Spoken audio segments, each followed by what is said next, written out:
the Mayor, and this meeting is being held in accordance with government regulations on holding virtual meetings. So please bear with us if we run into some technical challenges this evening, but hopefully the meeting will run smoothly. So at the outset of the meeting, usual, I'd ask councillors please to unmute your microphones when you're addressing the meeting. Likewise, to save bandwidth, I would ask councillors only to switch on their cameras when speaking, and remember to switch them off when you have finished speaking. If any councillor wishes to speak on a particular item and has not been called to speak, please indicate by typing the letter Q in the conversation column or drawing my attention by speaking up. Please do not use the conversation column for other comments, as they can be seen by all participants and they are retained. So to assist your fellow councillors, officers and members of the public watching online, to identify yourself, please state your name before you speak. You should also indicate if you need to leave the meeting at any point. In June 2017, 72 of our residents tragically lost their lives in the Grenfell Tower fire. I now ask every member of the council to pay our deepest and continuing respects in the conventional manner by marking the moment with 72 seconds silence now.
Thank you very much. And I'm sure I speak for the whole council at this time in expressing our sincerest condolences to each and every member of our Kensington and Chelsea community who has lost family members and neighbours, friends and colleagues in this coronavirus pandemic. And I know that all of us in this council are working hard to keep the spirit and heart of our community alive throughout this crisis. So I now turn to the minutes. The minutes of the ordinary meeting of the council held on the 22nd of July and of the extraordinary meeting held on the 23rd of September have been circulated. I shall take them as read and confirm them as a correct record unless anyone has any points of accuracy to raise. Does anybody wish to raise any points of accuracy before I sign them? Thank you. I will sign the minutes.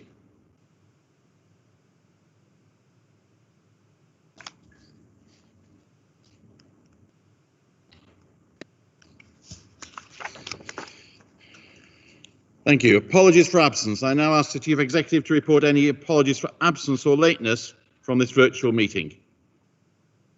Do you have any?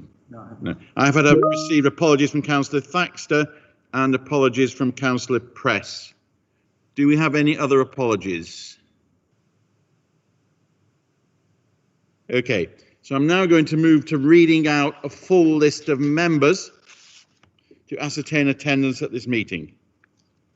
Members are reminded that for the meeting to be quorate, we must have at least 13 councillors present at all times. So in order to manage the roll call swiftly as possible, please just remember to switch on your microphone and answer here when your name is called, and switch off your microphone as soon as you have answered. So I'm going to go through the list quite quickly, so can you please be ready to answer?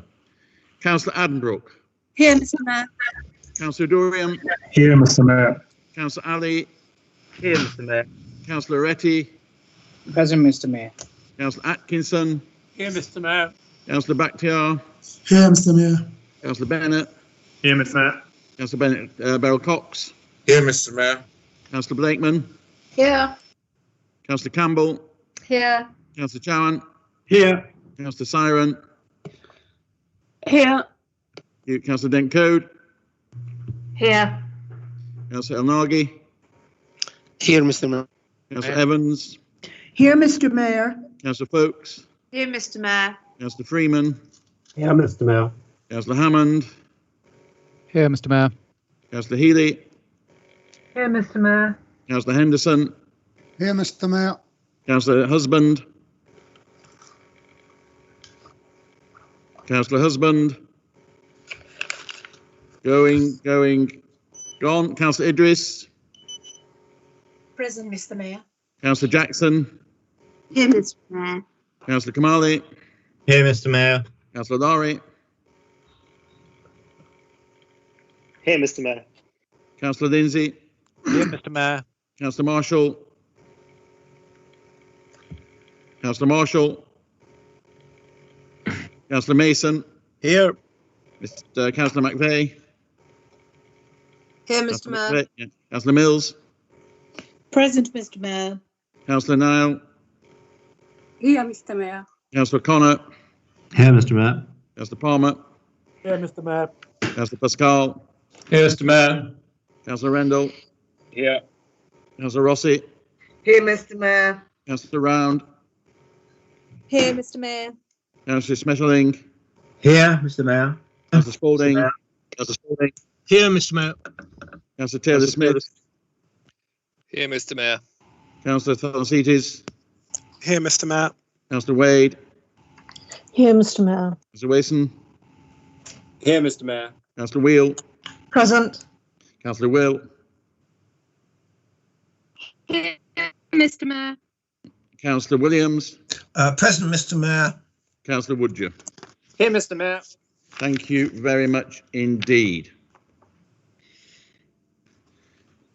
I would like to advise councillors that they are present in a meeting and so they should observe the rules of behaviour set out in the Members' Code of Conduct.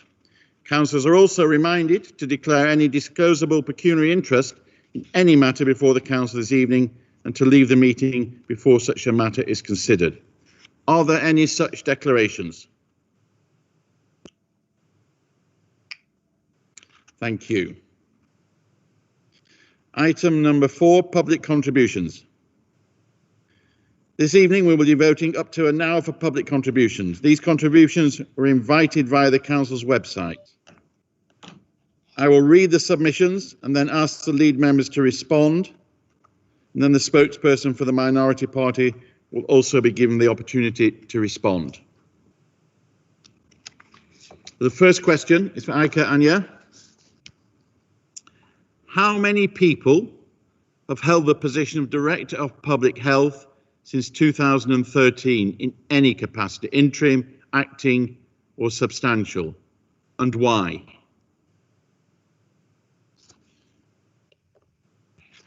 So I would like to ask the lead member who's going to respond to that. Is it Councillor Addenbrooke? It is, Mr. Mayor. Thank you. Since the public health function moved from the NHS to the local authority in 2013, we have made 3 permanent appointments and 7 interims. We have also engaged a public health consultant to lead on Grenfell and liaise with the Director of Public Health and Public Health England. The number of permanent DPHs is not seen as a high turnover across London. The role is a key statutory one, and there are a relatively small number of people that hold the requisite skills and qualifications. Whenever the role has been vacant, a comprehensive recruitment campaign has been undertaken to ensure the highest calibre candidates were sought out to fill what is a high profile and crucial role for the council. Between appointments, the council has brought in high quality interims to hold the role and ensure the public health agenda continues to be progressed. Candidates taking on interim roles typically do so for short periods of time for a variety of personal and professional reasons. Thank you. Thank you very much. we move to the second question from Claire Simmons. I would like to ask the Council when we can expect protection to be in place for the Grenfell Memorial at Notting Hill Methodist Church. I am asking this because of repeated and continuing thefts from the memorial, and because of the welcome undertaking some months ago by the Council to ensure that the site is protected by CCTV coverage. Unfortunately, this undertaking has yet to translate into the promised protection, and thefts have continued. Can the Council please now expedite this and give us a date by which the promised protection will be in place and functioning? Which lead member would like to respond to this, please? I'm going to reply, Mr. Mayor. Thank you. Thank you, Mr. Mayor. And can I apologise in advance? My Wi-Fi keeps dropping out, so I do hope you'll all be able to hear me clearly. Thank you, Claire, for this question.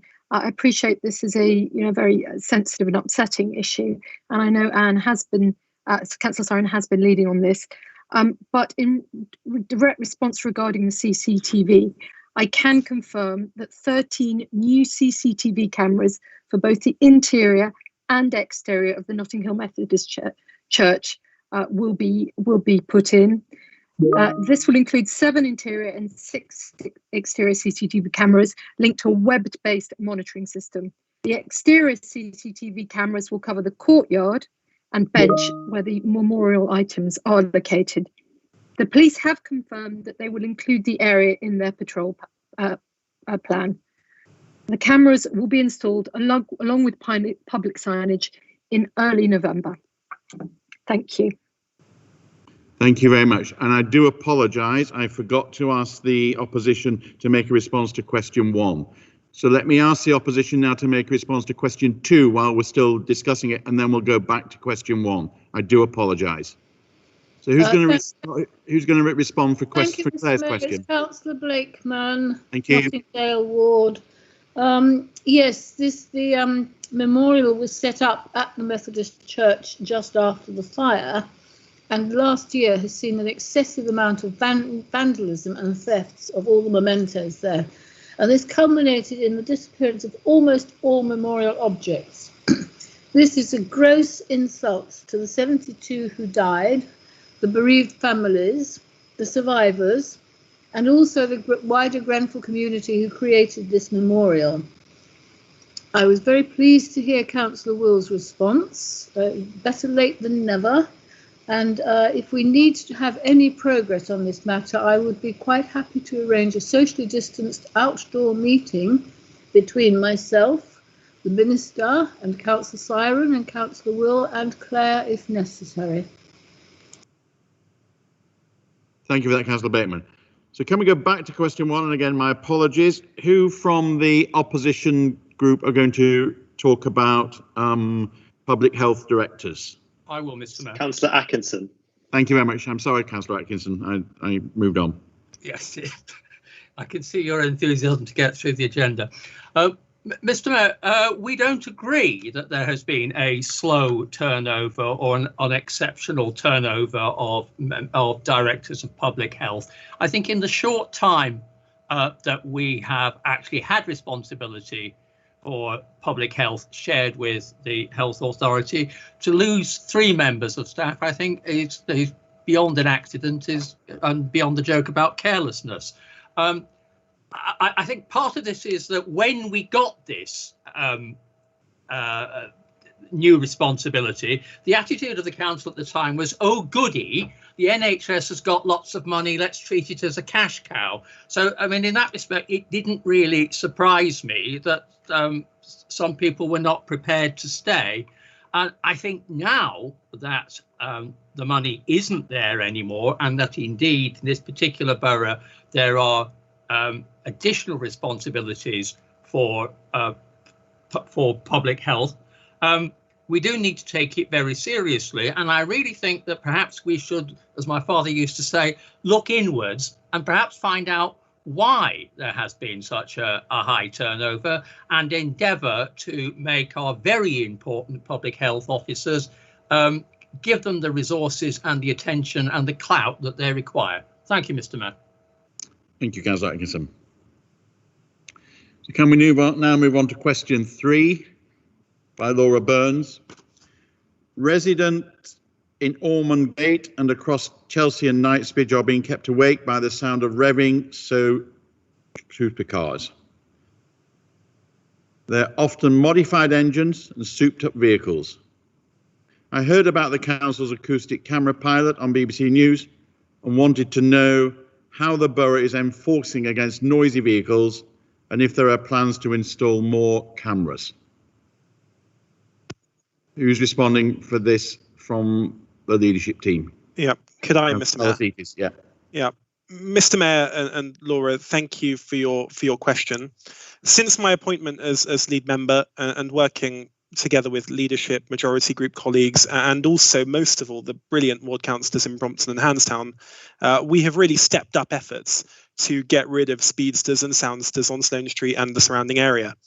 So over the summer, we introduced more and more police patrols, and that had some effect. Now we've gone one step further and we've introduced some of the first acoustic cameras anywhere in Britain. That's because this is a council that wants to put communities first. We take the problem seriously and we do want to innovate. The loudest vehicle we've actually heard in the first few weeks has been a Range Rover at 104 decibels, the same sound as a chainsaw or a loud disco. And in that time, we have caught more than 500 vehicles going above those legal sound limits, which I think shows the scale of the problem.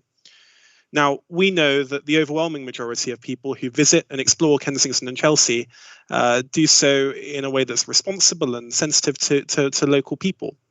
But to the persistent minority who insist on tearing down our streets all through the night, we will introduce fines wherever possible and appropriate. And to Laura, we will introduce more acoustic cameras if that's what it takes. This is a big issue and we won't tolerate excessive noise on our streets. Thank you. Who would like to respond from the opposition? I will. Councillor Mason? Well, I'm glad to hear what Councillor Felicity says, and of course we had someone at the, I think the last or the previous, the council meeting before that, complaining about exactly the same thing, which presumably has led to his response. But of course we can't have these yobs racing up and down our streets, driving people crazy, and of course increasingly it's also these big motorbikes, and we have them racing up and down Ladbroke Grove and around our streets and across the borough as well. So there seems to be an air of these people thinking that they can just do what they like when they like, because of course they hear on the news that there's less police and less council officers, less enforcement, and they just basically think they can get away with it, and they couldn't care two hoots about the people who they are disrupting. So I'm completely supportive of trying to apprehend them, and they should get. I mean, they really probably should get real fines. There's lots of people that can afford these supercars, which no doubt cost an arm and a leg. Are not going to be deterred by a £50 or a £60 fine. You'd need to impound the car and perhaps crush it even. We used to crush cars back in the 80s and 90s that broke the speed limit and so on. So yes, if we don't stop it there, they will just move across the borough. And like I say, some of these big motorbikes are increasing in numbers as well, and no doubt they're racing across the south. So I'm quite supportive of this. And if these people actually want to keep their cars in one piece, don't ever bring them down into North Kensington or into my road, because they won't last for long. Thank you, Mr. Mayor. Thank you very much. Thank you. We move to question number 4. This is a long statement by Samantha Mearing, and what I propose to do is just to read the highlights from her statement rather than the two sides of the statement. So Samantha said she's relatively new to cycling in London, in favour of any measures which improve safety, efficiency and convenience, keen for more people to take up cycling, generally in favour of cycle lanes. However, I have serious concerns about the bollards or wands on the cycle lanes of Kensington High Street for the following reasons. First, I have found that the wands take away control from the cyclists. She does then go on to make a few points around that. The second point is that wands seem to reduce the ability of motorists to anticipate when cyclists turning left. Third, the presence of wands pose a direct risk for the cyclist. The cycle lane is on the left of the road where the gutters, drains, and other road surface abnormalities tend to be located. Fourth, the presence of barriers reduces flexibility and forces the cyclist to leave cycle lanes further ahead in anticipation of turning right. So as the man suggests, I would propose instead of the cycle lanes is not physically segregated, but visually segregated. Vehicles can be prevented from entering the lane without authority through the use of cameras and fines, such as those used for bus lane enforcements. This has the following advantages. First, the cycle lanes retain control. The cyclist retains control of when to merge. Second, with the lane still marked clearly as part of the main road, motorists will be more aware of the presence of cyclists in it. Third, there are no barriers or obstacles in the path of cyclists. And finally, and overall, control and flexibility is retained. This, combined with other measures including 20 miles an hour speed limits, policies reducing the number of motor vehicles, particularly heavy goods vehicles, and education for cyclists on safety and road positioning would, I submit, be the safest, most efficient and most convenient solution on Kensington High Street. So I say there's a lot more in there, but that is the gist of it. Who would like to respond from the leadership team? Is it Councillor Salvasitis? Yes, thank you, Mr. Mayor, and of course thank you to Dr. Mearing for her question. We've already exchanged emails on this vexed subject, and I know she also has with Councillor Addenbrooke, a great supporter of the scheme, and also with Better Streets for London. So I will try not to detain colleagues for any longer than I need to. But may I just say, to begin, that I'm extremely sensitive to Dr. Mearing's concerns. In fact, it's precisely because I recognise some of these concerns, and not least because, like her, I love our quiet ways too, that we are the last borough in inner London to build a temporary bike lane. And you heard that right, it is temporary. The truth is that government and TfL did put a great deal of pressure on London boroughs to build a pop-up bike lane over the summer. And I know pop-up is a dreadful term. We have tried to bridge the gap between our desire to consult, and it is a genuine desire, with that government and TfL instruction. And over the summer, we repeatedly tweaked and amended designs to reflect feedback from local resident associations and local businesses. We will continue to explore changes to the scheme now, and we will take heed of your words. I do hope that we can mitigate some of your concerns, and I hope that if nothing else, you appreciate some of these points. I also hope that the temporary scheme is providing some benefit to the cyclists that are using it. Thank you. Who would like to speak from the opposition group, please? Probably me again, Mr. Mayor. Thank you. Well, even if these are temporary pop-up cycle lanes, I assume there's been consultation with obviously with the ward councillors and residents in those areas, and even cyclists. Back over the last 20 years, when myself, who sat on various committees, environment committees on the council, who were campaigning for cycle lanes, and we wanted segregated cycle lanes on many of the streets, including Kensington High Street and Ladbroke Grove. And the reason we wanted them segregated, because research told us that cycle lanes that were not segregated were much more dangerous, and you couldn't stop vehicles parking in them. And we have got various advisory cycle lanes, as they were called by the council then. We have one down Ladbroke Grove, but of course vehicles can park all over them, and unless you have cameras catching those, which we were told at the time would be almost illegal, if I remember rightly, or we couldn't use the cameras we had to catch them. Then the cyclists were cycling along merrily along in one of these lanes, and there'd be a bus or a car, and they would have to swerve out. So obviously, it's more desirable to have something that's segregated. But what looks like being proposed here, if it's dangerous, then maybe it needs to be it needs to be amended in some way. I'll have to go down and have a quick look at that tomorrow. But obviously, more cycling means you need more space for cyclists. The roads we've had over the decades, residents and cycle organisations telling us that the roads are more dangerous for cyclists. It's cyclists that are mostly killed by lorries or cars on the roads, not the other way around.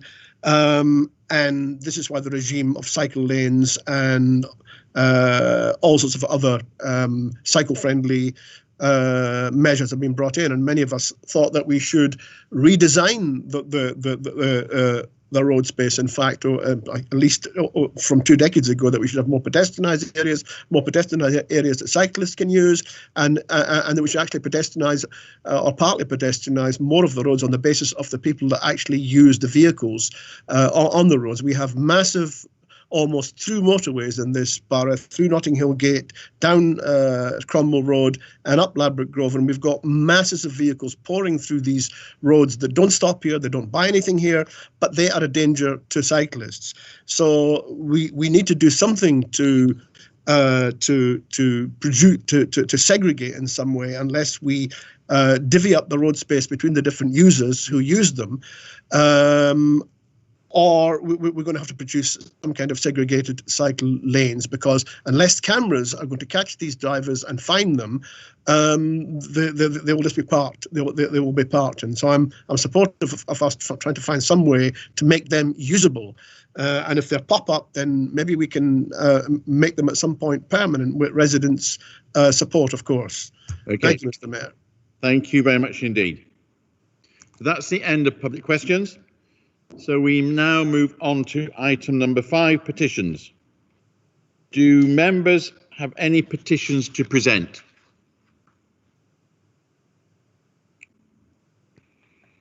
I will take that as a no. So move on to item number 6, which is addressed by the leader and the leader of the minority party. So I now call upon the leader to address the meeting and Councillor Mason to respond. So Councillor Campbell, you now have up to 5 minutes. Thank you. Well, Mr. Mayor, I'll be brief tonight. You only have to speak to your family, talk to your neighbours, switch on the telly or visit your local shop to see that the priority for London, for the UK and for this council right now is trying to contain the virus and a growing second wave. In April, we were warned that this would be coming back in the autumn, and I can report that our services are ready and the support is in place. I have no doubt that we will do some things really well. And of course, we will also make mistakes. But I want our communities to know that we stand with them. In short, we're ready for what we know is coming and we're prepared for what we don't. Mr. Mayor, much has been reported in the media over the last few days and weeks, and I feel compelled to remark on the constructive way in which politicians at this council, from both sides and right across London's local government network, have worked together. We all know that the national picture looks very different right now, but as long as we continue to put communities ahead of egos and the best interests of the people we serve ahead of our own, our path will remain clear. Mr. Mayor, as you know, London entered Tier 2 at midnight on Friday.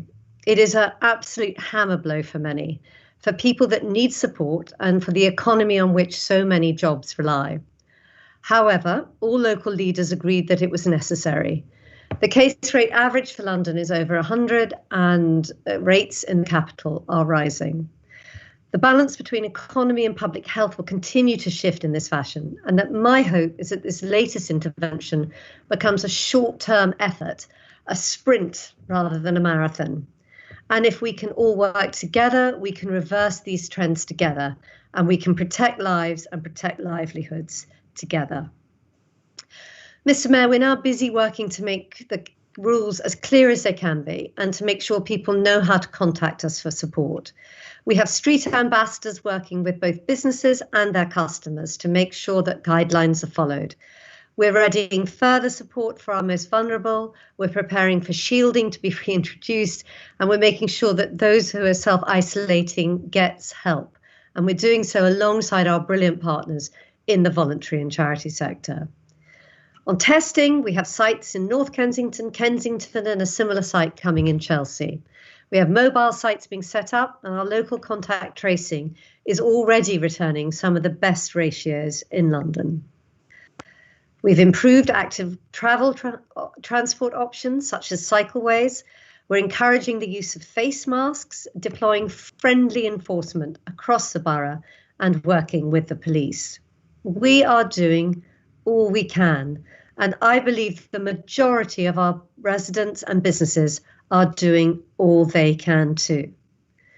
Mr. Mayor, we're yet to see clusters of cases in our borough, which gives us encouragement. This borough has some of the highest compliance with the rules in the country, which is testament to the people who live and work here. There is a long road ahead and possibly a long winter, but it's important to stress that Tier 2 is also about what we can do as well as what we cannot do. There are significant changes to households mixing indoors and curfews in place, but we can continue to support our communities and our local businesses. We can visit local shops, we can celebrate Halloween and Diwali, we can commemorate Remembrance Day. We can have a coffee outside with a friend if we get a break in the weather. We can enjoy our parks or libraries, we can get support for our childcare, we can go to the gym, we can go to museums, our children can go to school, and we can visit places of worship. We can go to weddings. And we're looking at safer ways for people to visit loved ones in care homes. We just have to do these things with a difference. Always thinking, hands, face, space. Looking after each other as much as we're looking after ourselves. We all need to keep protecting our lives and protecting our livelihoods. Thank you. Thank you very much, Councillor Campbell. Councillor Mason, you have up to 5 minutes, please. Thank you, Mr. Mayor. I agree with much of what the Leader of the Council has said on COVID-19, given that we're moved into Tier 2, the high risk Tier 2, and hopefully we won't move into Tier 3.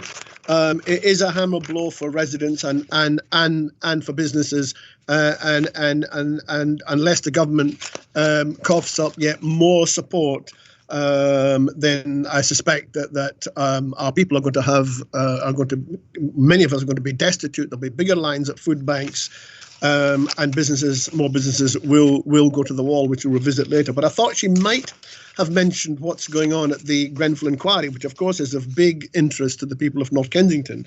And although, Mr. Mayor, we're trying to keep people's hearts and spirits up, as you mentioned at the beginning of the meeting, listening to the dreadful evidence coming out of the Grenfell inquiry, as many people are, from the TMO in the last couple of weeks, and before that the contractors in the months ahead, it's hard to imagine anything more important for councillors, local government, and the government to learn from, perhaps, except for COVID. Now, bereaved families and survivors and the wider communities are absolutely shocked and heartbroken that the council TMO, and I'm referring to the evidence given to the inquiry in the past weeks that they are listening to day by day, and the government presided over a building regulations and fire safety regime that appeared in practice to prioritise profit over safety.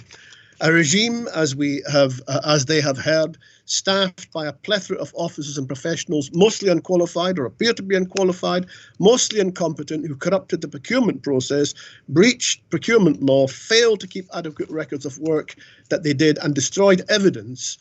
That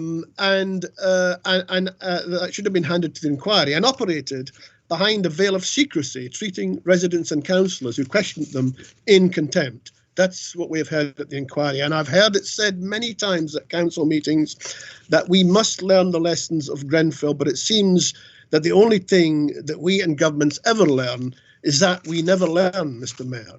But I still hope that many councillors and leadership team members are taking the time to listen to the daily evidence at the inquiry, because this is the most in-depth education you will ever get about what can happen or what does happen behind the decisions you take if the professionals get the idea you don't understand the processes they are using and are not paying close attention. The businesses are in the business of extracting the largest possible profit, no matter what the cost to others. As we have seen, we are elected to protect our residents, Mr. Mayor, from their base instincts. And well, the cost of the guilty who caused Grenfell, from government ministers downward, the local people, of course, think that they and anyone involved should be going to prison. That's what bereaved families and survivors in the wider North Kensington community expect. They say that only when the construction industry and those who sell off our regulations and those bonfires of red tape to the vested interests, that's the only thing that will make them take decisions more seriously, which is why we never learn the lessons, because they don't have to learn the lessons. In the city, it's here today, gone tomorrow. Here, we do whatever we do today, and we're gone tomorrow. And of course, as I said, that includes former and serving government ministers that the Labour opposition group formally asked in 2018 should be called to the inquiry to tell Sir Martin Moorbeek why they failed to maintain a level of fire and building regulations for residential buildings, and specifically tower blocks like Grenfell, that the inquiry may conclude might have prevented the inferno that killed 72 residents. And of course, we hear from the timetable that it's possibly October to December 2021 that they may that they may be called, Mr. Mayor. So that's what the people of North Kensington and many people besides are watching on a daily basis, as well as suffering COVID. And of course, on COVID, the leader of the council is right. There's dismay, of course, across North Kensington in particular, and no doubt other areas of the borough, particularly areas where less and less who are more and more poverty-stricken, losing more jobs, etc., and lining up at food banks. These people are completely desperate, and we see that local councils, including our own, although we're probably less hit than some others, they're in desperate financial situations after months and months, and I think 1.4 billion is the figure that London Councils has announced that councils are short of and have spent on COVID, which have not been responded or not compensated to by the government.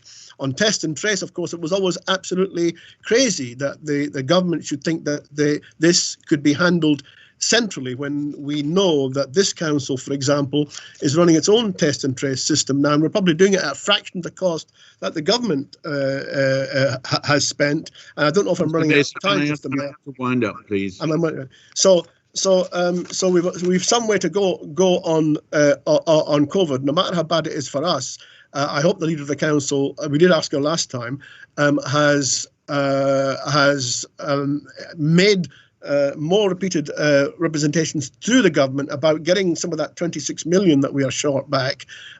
She said that she was going to talk to the ministers at the last meeting, because otherwise we will be cutting services at the time that people are becoming even more poverty stricken. So as we say, Mr. Mayor, more next time. Thank you very much indeed. Thank you. So now turn to item number 7, order of business. In accordance with standing orders, I rule that the order of business shall be as printed in the agenda. Item 8, there are no reports from the leadership team to this meeting. Item 9, report of the Administrative Committee.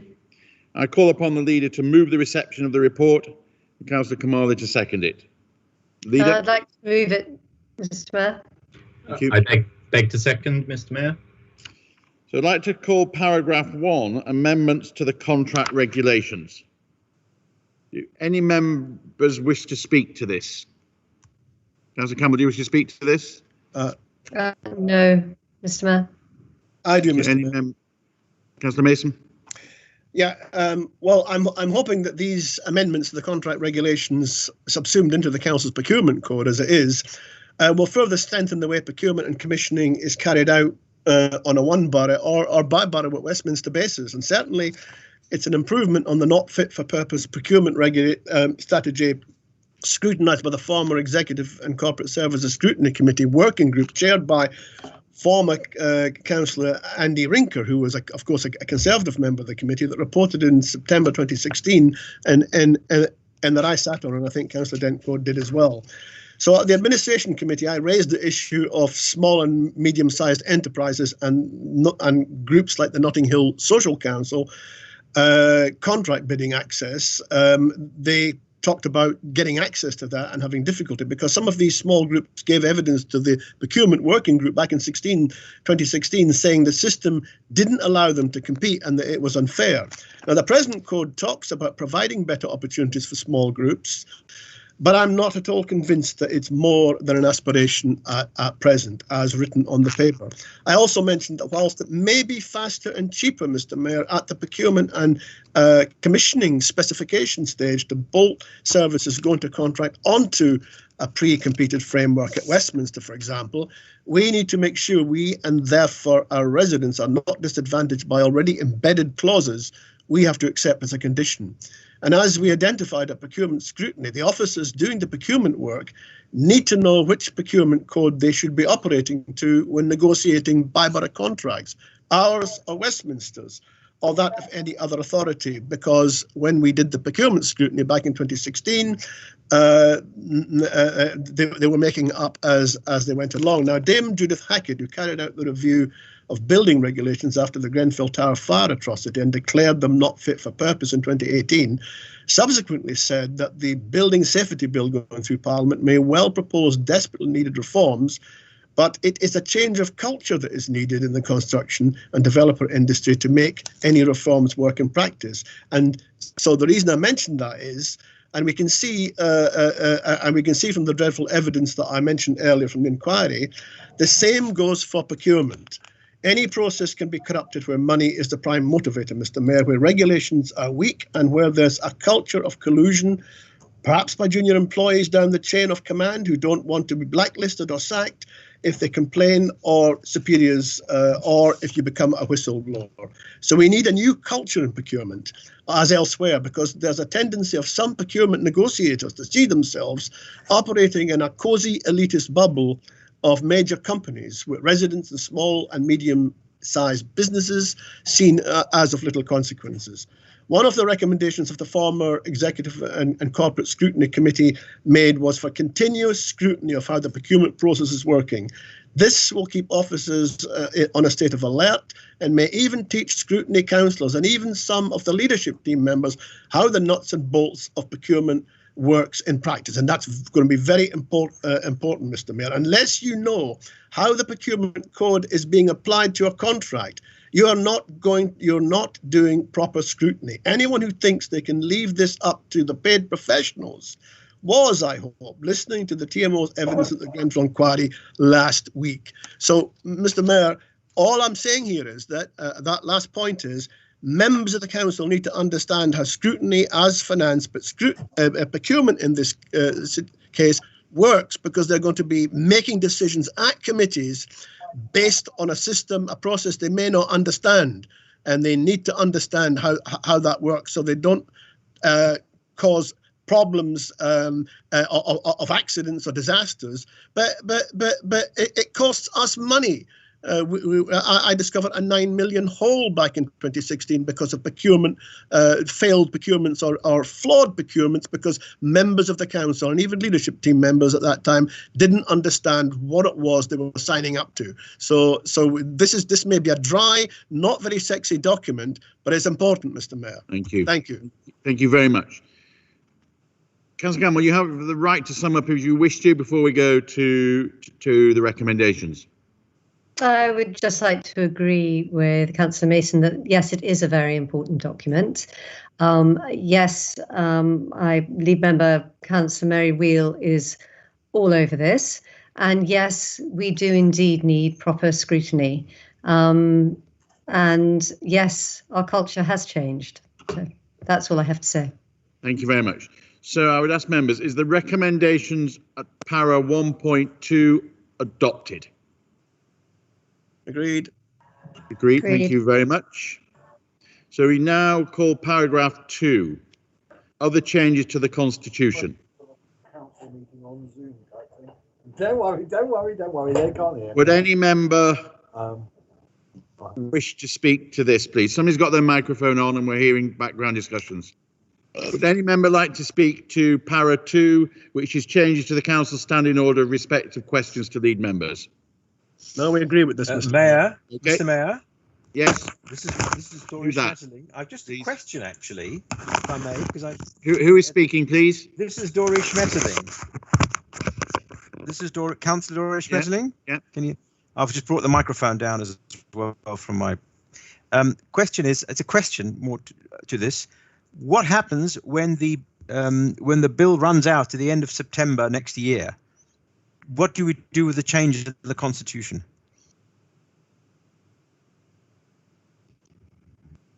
Do you have an answer to that question? Or Councillor Kamali, would you like? Kamali. Thank you, Dory. We probably could have solved this offline, but I would say that we still have our tables and chairs legislation and we have our existing policies on committee deciding when there are contested applications. So we'll revert to the original tables and chairs licenses if it does expire. Thank you, because the way the Constitution is phrased, it doesn't indicate there's an expiry date. It looks like a permanent change. That's all I wanted to ask. Okay. Thank you for raising that. So are the recommendations at para 2.2 in the amended report adopted? Agreed. Agreed. Thank you. Agreed. Thank you. We now move on to item number 10. Matters referred to the Council by scrutiny committees. There are no.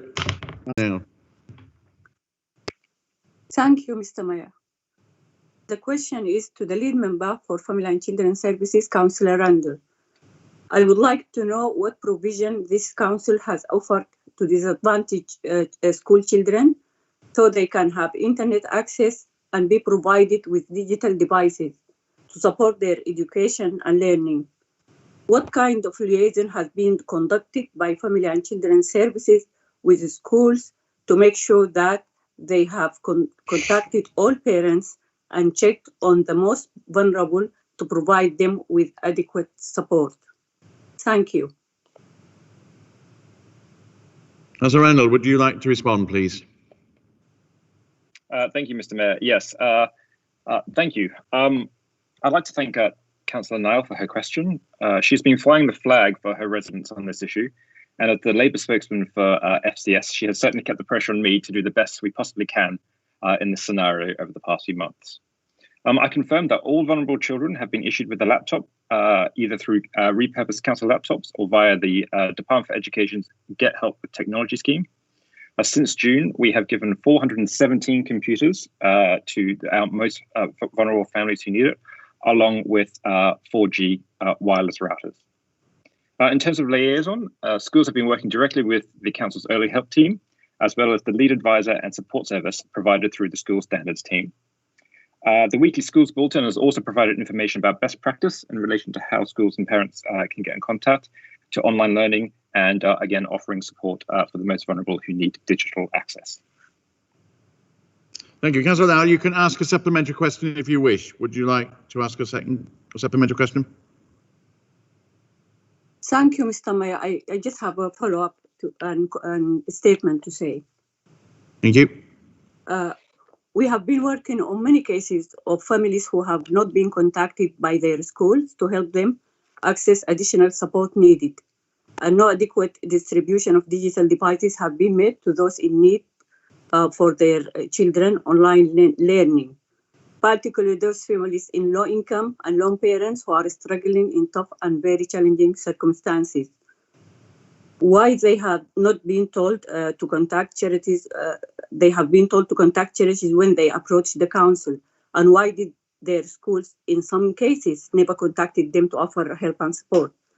Upon contact with the council, one parent was told to contact charities for support. And when parents contacted schools, the response was that they didn't have enough devices to give them out. One of the responses from the Family and Children Director, when asked about families requesting support in June meeting, was that parents had changed their minds about requesting digital devices for their children. This statement isn't true. In fact, parents have turned to us when they had been turned down. Mr. Mayor, education is a powerful tool for social change, especially for people from poorer backgrounds to lift themselves out of poverty. The impact of not having access to education. Councillor Niall, you need to ask a supplementary question, please. And will catch why the council response is for these families to contact charities, and why some schools fail to contact these families to help them and support their children with these digital devices. Because that's what the case we found from all the cases come to us from families. Thank you. I think the council failed, and some schools have failed in their duty to contact these families and children and support them. Okay, I'll ask Councillor Rendell to answer that supplementary, please. Thank you, Mr. Mayor, and thank you again, Councillor Niall, for that. Of course, I mean, one of these issues came up last night at the Family Services Select Committee, which you rightly raised, is improved communication between schools and their parents. That's something that absolutely came up, and I know you yourself and Councillor Bateman really pushed that, and that's something that we're going away and work on and improve. And in terms of access to computers, again, I think you've been really a great advocate in bringing things to my attention, and other members as well. And we've been working with schools when we have realised if there is a need in order for those particular children that go there in order to have IT access. As mentioned, so far we have handed out 417 computers.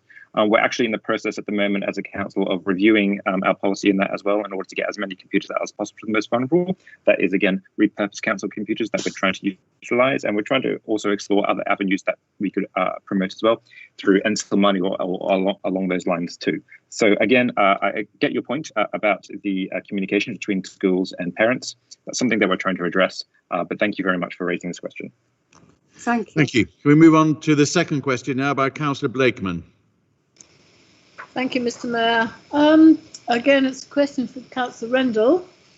Are you aware that breakfast and after-school clubs across the borough schools have closed or will close at half-term because they simply cannot afford to run them anymore because of the huge additional costs while taking account of bubble arrangements? This, of course, has a disproportionate impact on women and just about managing, and certainly those who can't manage. Given the unresponsiveness of central government to this critical matter, is the borough willing to step in and pay to continue these vital services until central government recognises its duty? Again, call upon Councillor Rendell to answer that question, please. Thank you, Mr. Mayor, and many thanks to Councillor Bateman for her question. I recognise this is a problem and understand what a concern this is for parents and pupils who have used these services in the past. The council did cover for these provisions over the past few months, and we got that from our DFE COVID budget, especially at the height of the lockdown for a small number of children in different bubbles.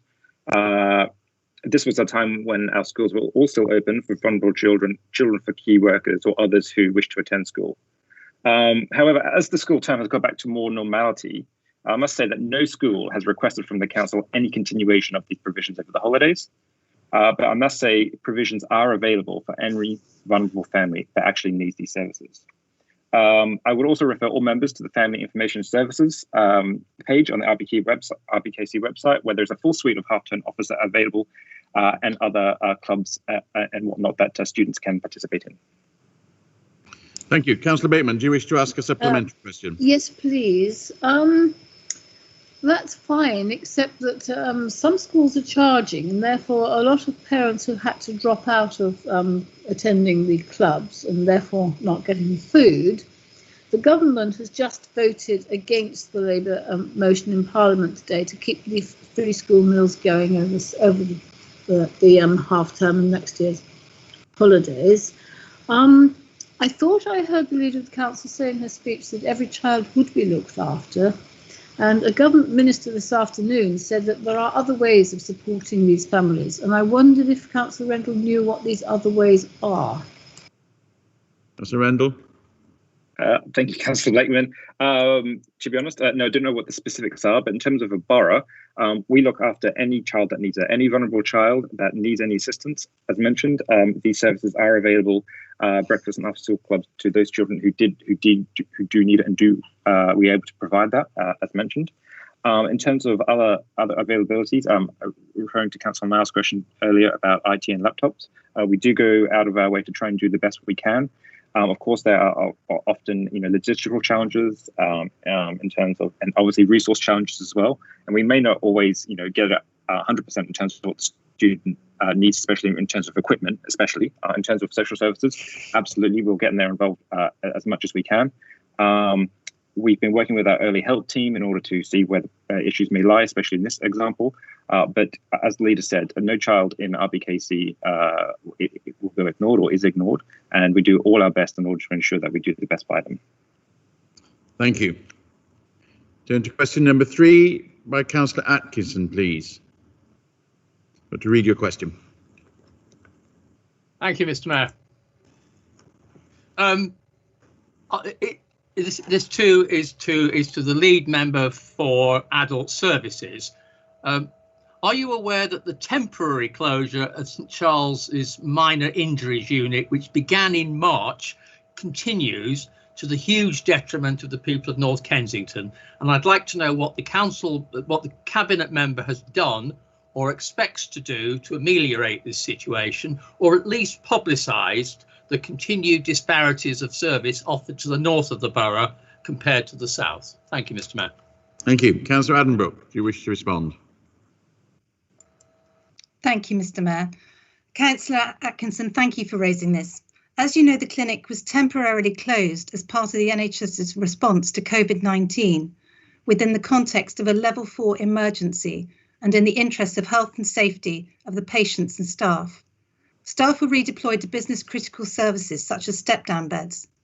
We have been in regular dialogue with West London CCG regarding the temporary closure, and they confirmed that they had been working to reopen the service on site as soon as possible. The final quality assurance checks and walkthrough for this took place on Monday, the 19th of October. And you will be very pleased to hear that Gold has now given the go-ahead, and I have received confirmation from the West London CCG this afternoon that the clinic will reopen on Monday, the 26th of October. This will be for booked appointments only, with referrals from NHS 111 and GPs, so they can ensure effective infection prevention and control measures are maintained. The West London CCG has asked us to make it clear that the new service opening is not opening as a walk-in centre. This service is still available at the acute trusts. They have also emphasised that this is a temporary adaptation to the service, and the intention is that the service reverts to its pre-COVID model when it is safe to do so. Councillor Atkinson, do you wish to ask a supplementary? Yes, I do, Mr. Mayor. I mean, it seems to me that you've just confirmed that the north is being treated differently from the rest of the borough.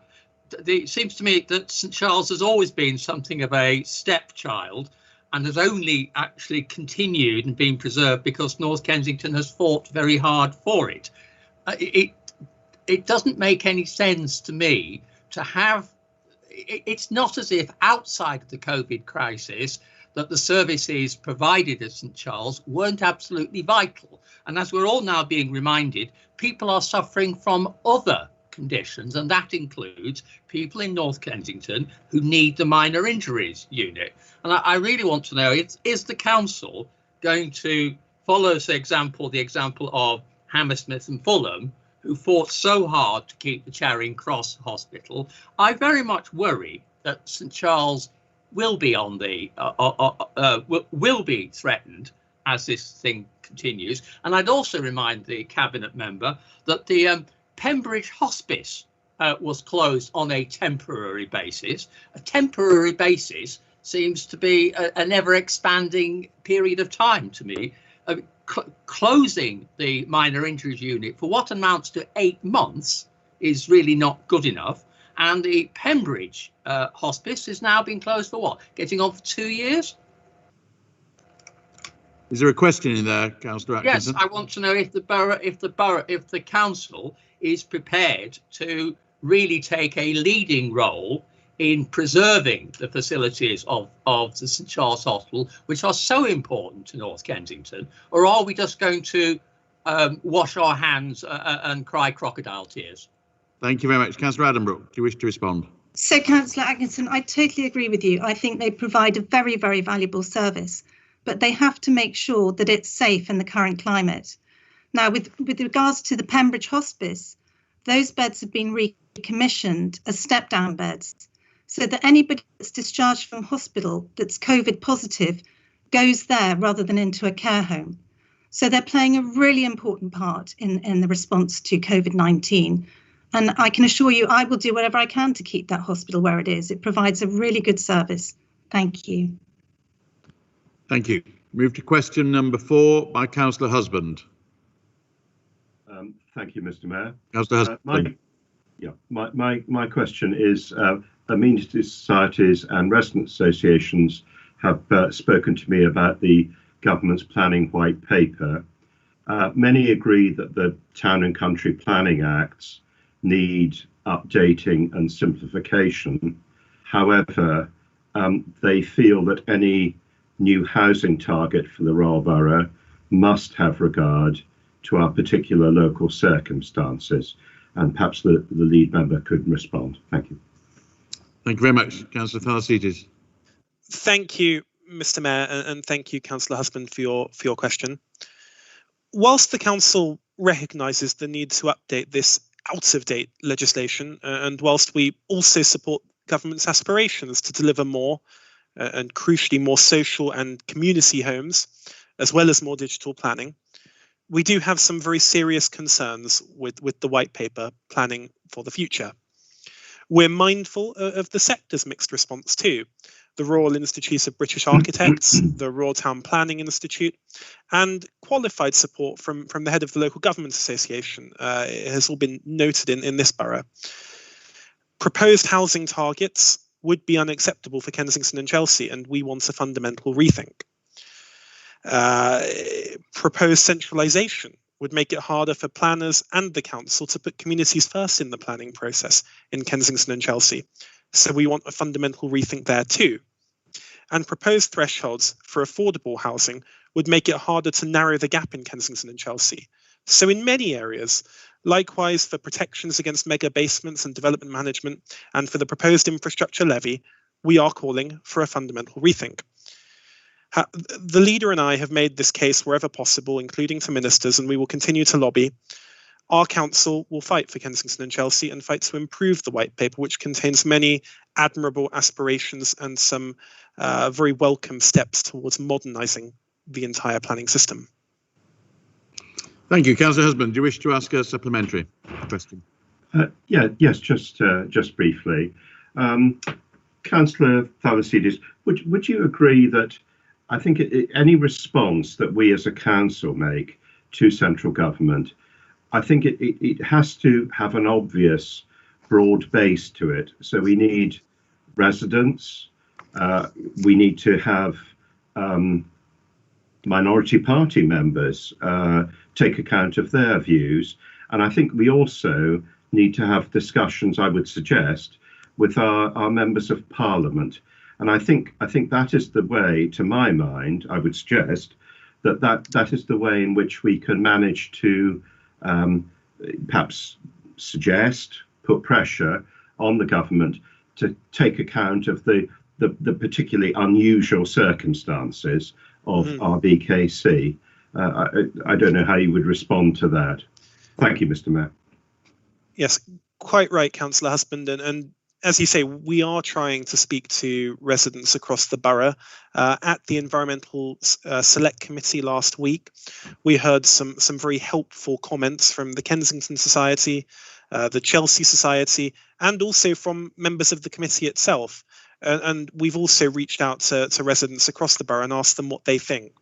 We're keen to hear what they think, and we will incorporate feedback right up until the 26th of October, which was set as a period during which we can then submit something to government. We're speaking to our MPs all the time, and also to the minority group. I've got a volley of engagements on Friday where I'll be meeting both our MPs and the minority group, and I look forward to their responses. I will look to try and find the best possible way of influencing this government consultation. We are certainly concerned about aspects of the white paper, and we will be working hard to try and improve them. Thank you.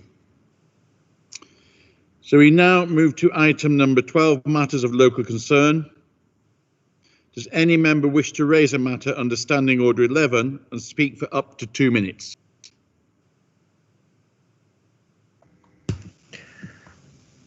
Mr. Mayor, Councillor Healy wishes to raise SO11. Councillor Healy.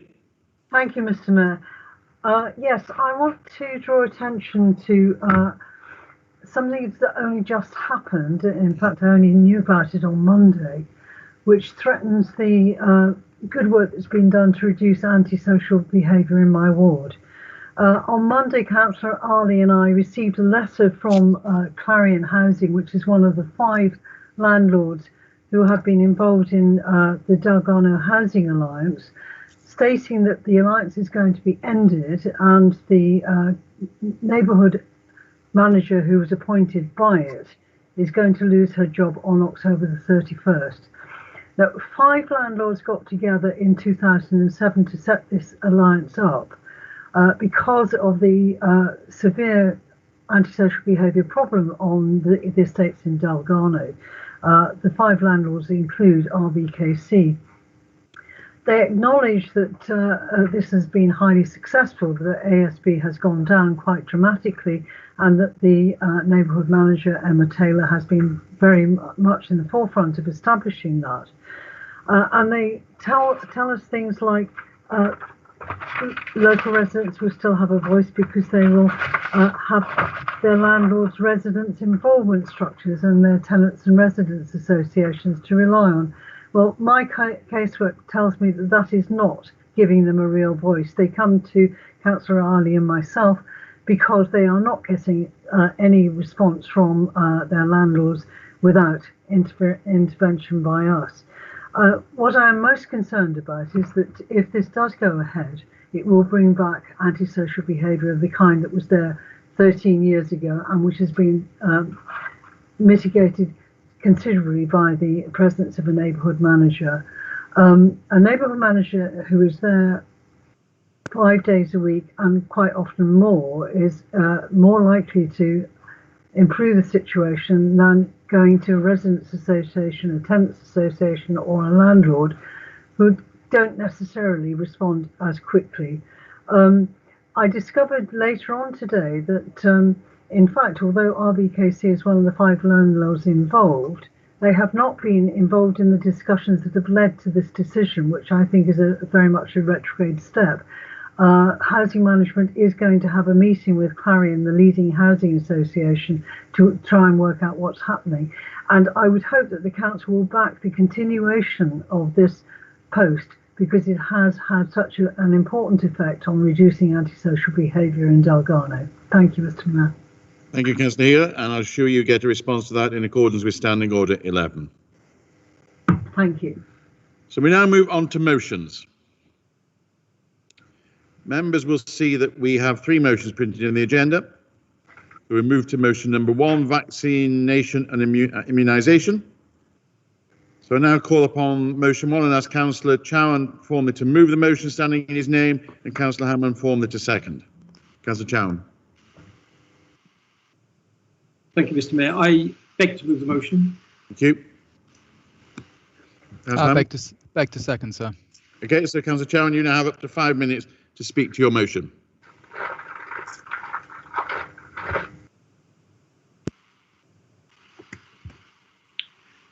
Thank you, Mr. Mayor. This council is aware that our communities have benefited from vaccines for more than 2 centuries. They allow us to become immune to otherwise fatal diseases. The council notes the vital role vaccination and immunisation programmes play in the health of our borough residents, and particularly the vulnerable, young children and the frail elderly. The vaccination schedule includes the winter flu vaccination campaigns. However, before the coronavirus 19 pandemic, the 2018 winter period saw the most severe flu outbreak since 2010. At the peak of the season, approximately 4,000 hospital beds a day were occupied by patients with flu. This was significantly more than in previous winter flu seasons. Evidence sources stated that these hospitalization rates could have been reduced by vaccines, highlighting the importance of frontline staff being vaccinated. Health and social care workers have become accustomed to yearly vaccination campaigns to ensure there is less chance of spreading influenza and in turn protecting our community with increasing herd immunity. However, significant variation remains across our health and care sectors and amongst our residents in general. London in particularly performs lower across all the immunisation programmes in England, with Kensington and Chelsea being even lower. This may be in part be attributed to a higher transient population, social demographics, and also social media campaigns against vaccinations. In a recent poll, nearly 1 in 5 adults said they may turn down a vaccine if offered, and approximately 1/3 of people said if a coronavirus 19 vaccine was available, that would be turned down as well. Research has also shown that coverage for all vaccines has fallen during 2018-19, and there is mounting concern about the reduced numbers coming forwards for our preschool population in the borough. For example, the highly contagious measles virus was eliminated from the UK, only to return 3 years later, leading to our World Health Organization measles-free status being lost last year. However, it's not all gloom. I am pleased that with other vaccines, there are encouraging signs. For example, the vaccination coverage for the human papillomavirus has been improving over the last decade. More than 80% of children are now getting vaccinated, one of the highest rates in England.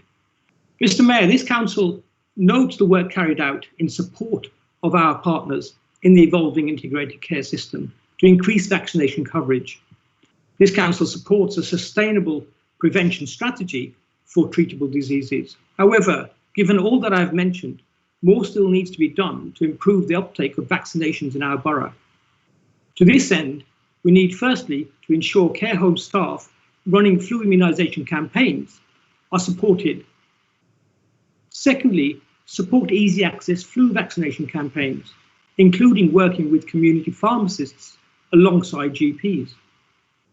Thirdly, provide regular updates on the progress of these campaigns. And finally, Mr. Mayor, reassuring parents about the safety of childhood vaccines. I commend this motion. Thank you, Mr. Mayor. Thank you very much. Councillor Hammond, do you wish to speak? Thank you very much, Mr. Mayor. And first of all, may I say what an honour it is to follow my friend Councillor Chowan. As he is a doctor of many years standing and a consultant surgeon, he is one of the real heroes of the coronavirus pandemic. While others of us have been doing our best to contribute in small ways, back at the height of the first wave in April and May, he was leading a medical team on shift in the London Nightingale Hospital. When we were clapping for carers, it was people like Dr. Max that I was thinking about. He's proposed the motion eloquently and he knows far more about this subject than I do, so I'm going to confine myself to just one aspect, namely the safety of vaccines.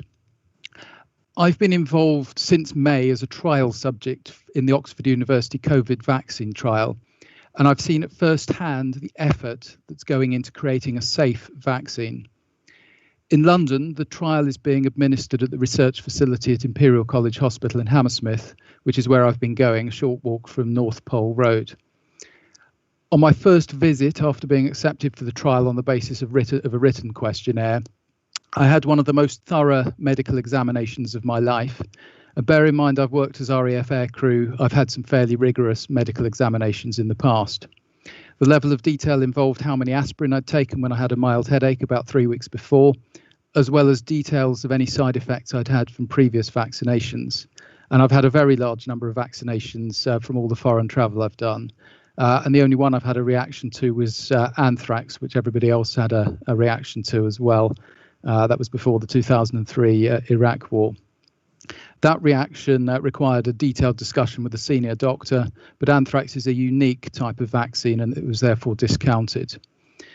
We also, in that examination, discussed at length the COVID-like illness I'd had in December last year, but as that was before the official pandemic began, that was again discounted.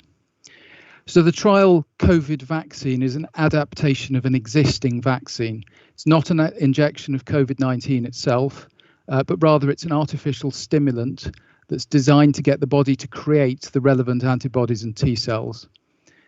Experimentation on animals may be controversial in some quarters, but before the vaccination, I was personally pleased to learn that the trial had been successful in 99% of cases in mice and 100% in monkeys.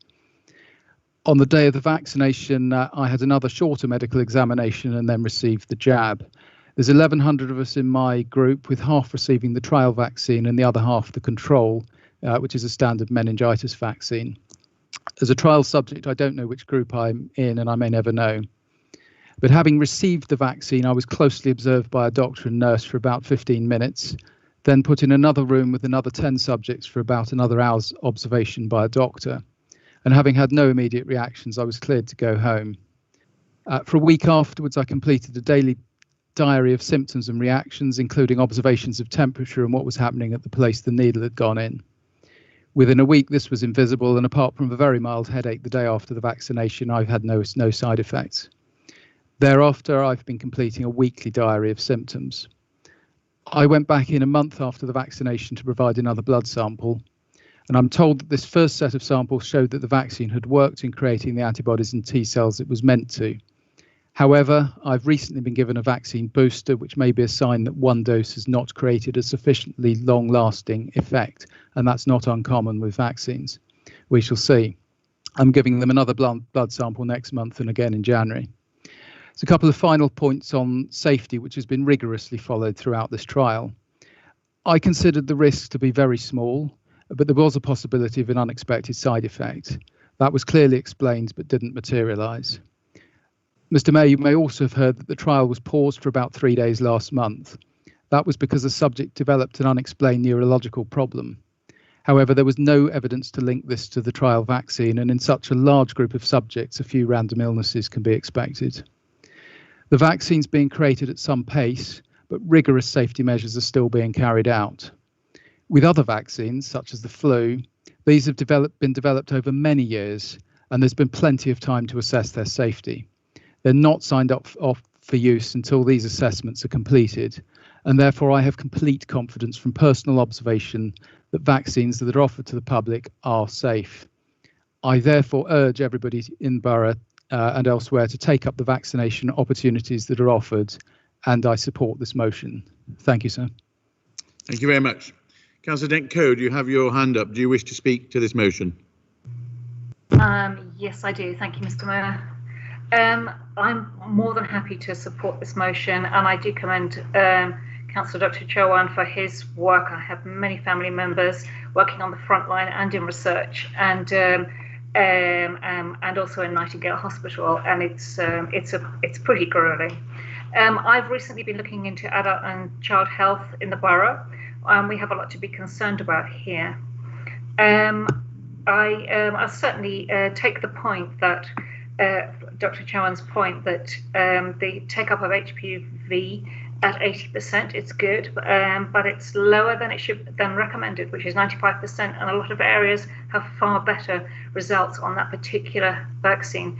And also the take-up in the borough of diphtheria, tetanus, polio, meningitis at 81% sounds good. But let's note, as I say, the recommended herd immunity level is 95%. MMR, again, it should be 95%. It's 76% in the borough at the age of 2, and that is among the worst in England. And this rate is even worse at the age of 5 when children go to big school, when only 66% of children have received their second dose of MMR. I thought schools asked if children had been vaccinated at the point of admission. I think it happened with my children. Maybe this no longer happens. Other statistics on the health of our young children are equally alarming. Child mortality in Kingston Chelsea is among the worst in England. and that along with low vaccination rates, child poverty, homelessness, child obesity, and the attendance at A&E are all below national averages and pretty shameful in the compared with many parts of London. So how has this happened? Some of these issues may well arise from the very difficult lives that some of our low-income families are suffering.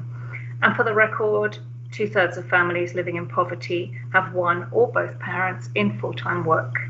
However, anecdotally, I need to report a very worrying large number of residents who are simply ideologically opposed to vaccination. There are numerous reasons for this. This is sometimes cultural, sometimes out of fear of the unknown, and sometimes it probably is the influence of social media. But there are also numerous very educated and informed residents who will fight to the death against it, probably literally, I hope not. And I find this very, very concerning, and I've had numerous arguments about this with friends. Much of this may be a lack of trust in the medical profession, or indeed of anyone in authority, and there are issues there we need to address. So I absolutely support this motion, but I ask we look for new and innovative ways of working with parents from all backgrounds and persuading them that vaccinations are safe, encouraging them without being overbearing or patriarchal.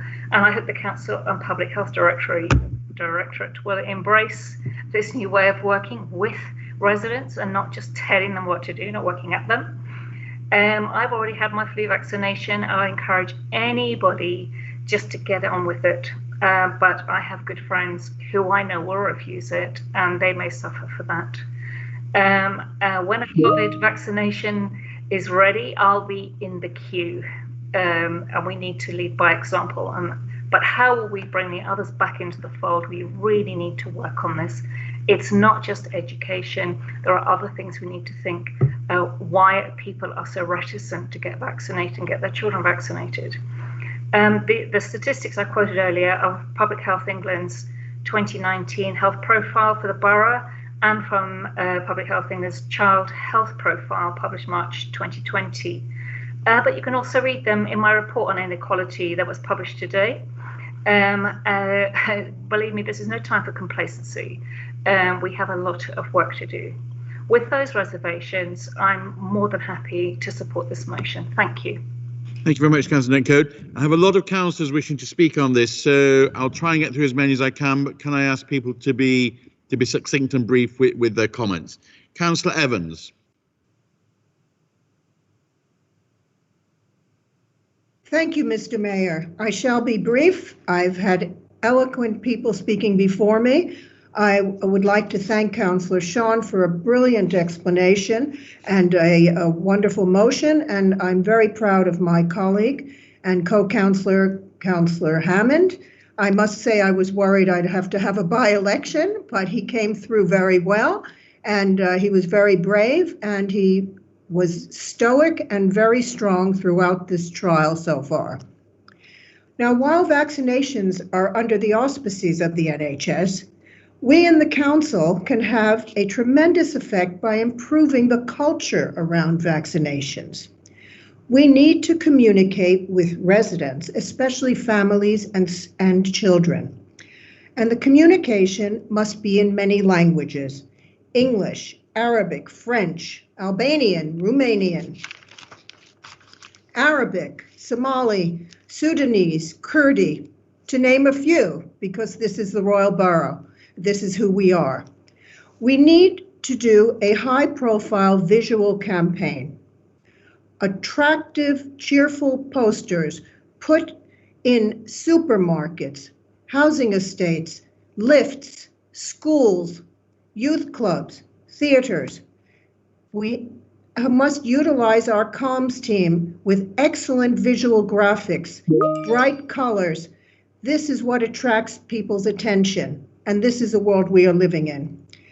We need to have a continuous media campaign, and we need comms who are excellent, should keep sending links with young people talking about vaccines. And in order to allay their fears, people who are afraid, the NHS CNWL is going to the schools, they're going to do vaccine days, and they're going to especially do nasal sprays, which is something for the give out flu jabs. Instead of flu jabs, they're doing nasal sprays, and this really should help to allay people's fears. I know when I was a child, I was terrified of needles, and I would have loved to have these sprays. If possible, we should coordinate a day, a meeting online, and discuss vaccines and immunization. This would also help to allay people's fears. I also suggest a media campaign online, Twitter, Instagram, Facebook, about vaccines. If in doubt, give us a shout. We are the council that they can talk to. We can have a phone number, we can have a designated email address, and we don't have to have one officer doing it. It can be an officer who has this as an extra task to do. And I think speaking to people, a personal chat would be very, very helpful. And as with many things, there is nothing to fear except the fear itself. As a council, let us work together to change the culture around vaccines and to provide communication, vital and attractive messaging, and be a council that our residents know we are here to talk to. Thank you very much. I support this motion. Thank you very much, Councillor Atkinson. Thank you, Mr. Mayor. I will heed what you said and try and be brief. I want to follow on from what the interesting points that Councillor Dent Code made about the variety of reasons why people don't have increasingly resisted being inoculations. Now, I would say that an inner circle of hell should be reserved for the anti-vax movement, but we have to take it seriously. And it seems to me that one of the few areas of responsibility and contact that is still held in very high esteem are the borough's schools. Parents listen very closely to schools and to teachers, and it seems to me, following on from what Councillor Evans said, emphasising the importance and the history and the science of vaccination in our schools would be a very good way to start. But I have a question of the movers, and I genuinely don't know the answer. It's an honest question. Would we be allowed to encourage schools to deny places to people who refuse to have their children inoculated? I think it is, whilst it might be a controversial idea, I think it's an idea that will be worth debating. Thank you, Mr. Mayor. Thank you very much. Councillor Bateman. Thank you, Mr. Mayor. I would first of all like to commend the Black and Minority Ethnic Health Forum, because they arranged a seminar earlier this week with Imperial College about vaccination for members of ethnic minority groups. And the questions that came forward were very, very interesting, and they demonstrate that we really do need to have an information campaign, because they weren't opposed to vaccination. They just, a lot of them didn't understand it or had cultural concerns about it. And it's very important, particularly in this borough, that we acknowledge that and deal with it. And my second point, I'd just like to ask Councillor Chauhan in his summing up. The low figure of vaccinations in this borough has always been low, and one of the reasons was always that so many people use the private healthcare sector, and private healthcare practitioners don't always submit their vaccination figures to the NHS, so that makes us look artificially low when in fact we're not. Thank you very much indeed. Councillor Nagy, you wanted to speak before the council meeting. You said you wanted to speak. Do you still want to speak? Thank you, Mr. Mayor. Yeah, I mean, they've taken quite a good space from what I was trying to commend this fantastic motion in this right time. So I will try to be very brief on this, and I commend my fellow councillors who put the motion forward.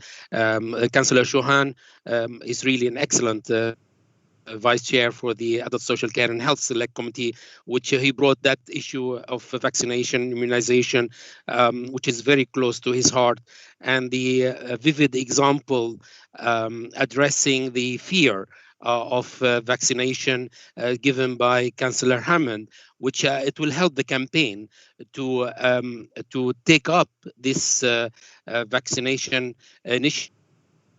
And as my councillor spoke before me on communication, visibility in the community, cultural change regarding fear, but it's more important, which I came across some families today, right today, about not knowing enough about this vaccination and its side effect.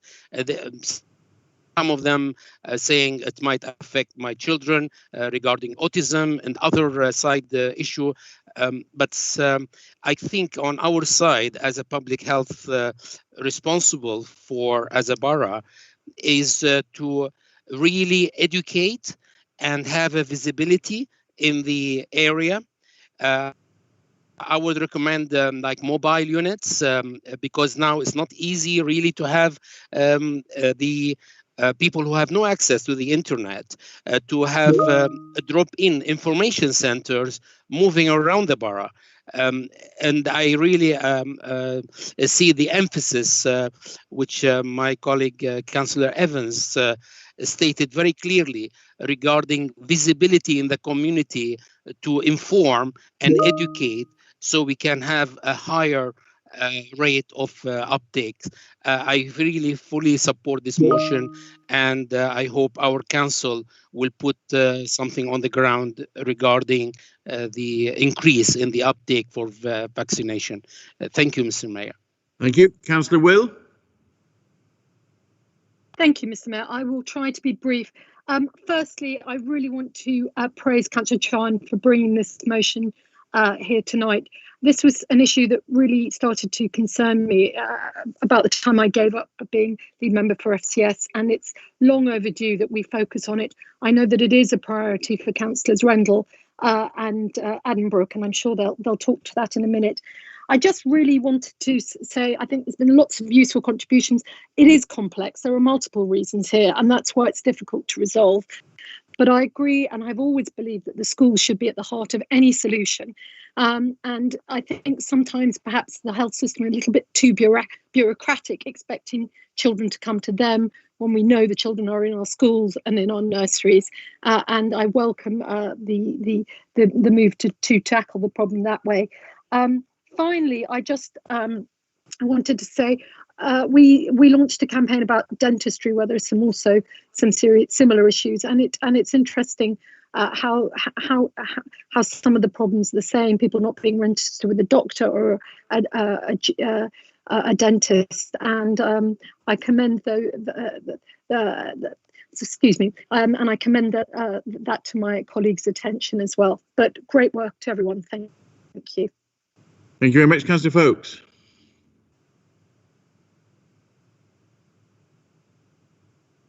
Councillor Folkes, you have your hand up. Do you wish to speak? Sorry, I couldn't unmute. Here I am. There have been so many excellent speeches that I will be very brief, as I don't have much to add. But I really wanted to build on what Councillor Evans said and Councillor El Nagy said and others, that this is really so important, the communication around this vaccination, and to explain it to people and why they should have it. In March this year, apparently 5% of people said they wouldn't have this vaccine, but worryingly that has now grown significantly to around 14%. And I think it is really understandable that people are weighing up now the risk of the disease against the risk of the vaccine, because people are beginning to think, well, I got through it last time, I might get through it again, and why on earth would I want to risk an untested vaccine? And of course, that anxiety is being exploited, especially as we all saw last week, by the outrageous campaign by the Russians trying to terrify everybody with their monkey vaccine social media campaign. So I think it's really important that we understand the concerns that they're taken very seriously, and we really listen to people for all the many reasons that other councillors have brought up as why people are concerned. I think the speed of the vaccination and the way it's being developed is obviously one of them, because they think it hasn't been tested enough and there is no history behind it. So there needs to be a national and a local conversation about the different doses, the different efficacies, and the different vaccines that might be available, and their safety profiles, because it's really too late to start telling everyone to take a vaccination when you're ready to deliver it. So really all this communication and this work should be starting right now, so people are prepared for when vaccination comes out, that they are prepared, maybe more prepared and ready to take it. And I think this is a really critical part that the council can play in helping the vaccination spread. Thank you very much. Excellent speeches, everyone. And I think we'll all agree on this. And thank Councillor Sean for bringing this really important motion tonight. Thank you very much. Councillor Addenbrooke, do you wish to respond as a lead member? Thank you, Mr. Mayor. Councillor Rendell and I would like to thank our colleagues for bringing this motion tonight, as increasing the uptake of flu vaccinations and childhood immunisations is a priority for us, the NHS and the CCG. Public Health works in partnership with the West London CCG, NHS England, community organisations and across council departments to support and assure the local delivery of the National Flu Vaccination Campaign and childhood immunisations. Every CCG has been asked to provide a plan to NHS England for the delivery of vaccinations to staff and residents in care homes. The CCG and PCNs are working closely with local pharmacists to coordinate the delivery of the flu programme, both in care homes and in the wider community, and via CLCH district nursing team to housebound residents. Demand has been high since the beginning of September, as some residents prefer to visit a pharmacy rather than their GP due to concerns about COVID safety. In adult social care, we are monitoring the uptake of flu vaccinations for staff and residents in all our care homes as part of the daily COVID-19 monitoring process.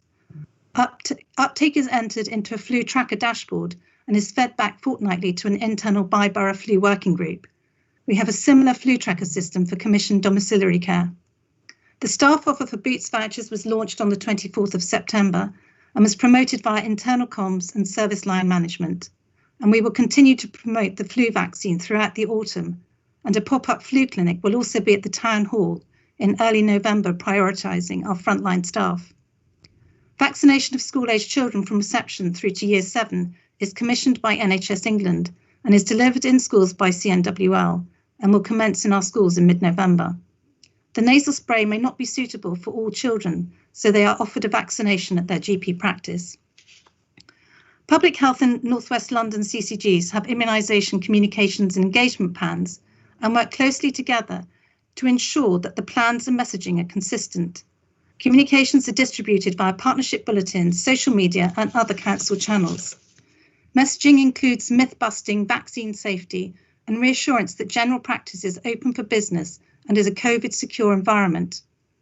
We have also engaged with a number of partners, including community champions, school teachers, the BAME network and the Grenfell Recovery Team.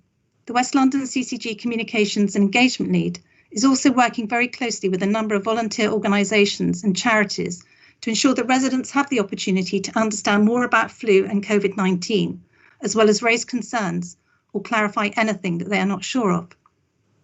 The West London CCG is using a locally developed dashboard to actively monitor uptake of flu vaccinations, identify gaps and take action to ensure maximum uptake. Uptake of childhood vaccinations are also monitored using a variety of publicly available and local data sources, including a GP data tool which has been developed by the Public Health Intelligence Team. Uptake data and campaign development for flu and childhood immunisation programmes are reviewed at local meetings such as the Bi-Borough Flu Working Group, North West London Flu Partnership meetings and the Immunisations Partnership Board. NHS England has also been asked to present at Health and Wellbeing Boards and at scrutiny meetings. Following a series of workshops in 2019, we have set up a partnership immunisation board, which brings together Public Health, NHS England, Public Health England, C&W IMS providers, West and Central London CCGs, council colleagues from comms, schools, children's services, health visiting, school nursing and community engagement to explore innovative approaches for increasing childhood immunisations. And many of the issues you have raised tonight are part of the work stream, particularly schools, which I think we can all agree, we have a captive audience there. And this board is due to meet again in November. Areas for action include tackling variation in uptake at general practice level, communications and community engagement, and the importance of vaccine safety messaging and myth busting, exploring locations for vaccine delivery, i.e. children's centres and primary schools for catch-up campaigns, exploring alternatives to the commissioning system to enable other professionals such as health visitors to deliver vaccinations in other locations. Currently, childhood immunisations are available at the extended hours hubs at St Charles and Violet Melchett in the evenings and at weekends for those who are unable to access immunisations from their GP practice. And Councillor Will, we are also including dental hygiene in our schools pilot. So I think you'll be very pleased to hear that, knowing that it's one of your priorities, or it was. And so, Mr Mayor, now more than ever, it is so important that we do all we can to maximise the uptake of the flu vaccination and childhood immunisations. And Councillor Rendell and I thank our colleagues again for bringing this motion to the Chamber. Thank you. Thank you very much. Thank you. Councillor Chowan, do you wish to sum up the motion, and then we'll go to the vote? Thank you. I just want to say briefly that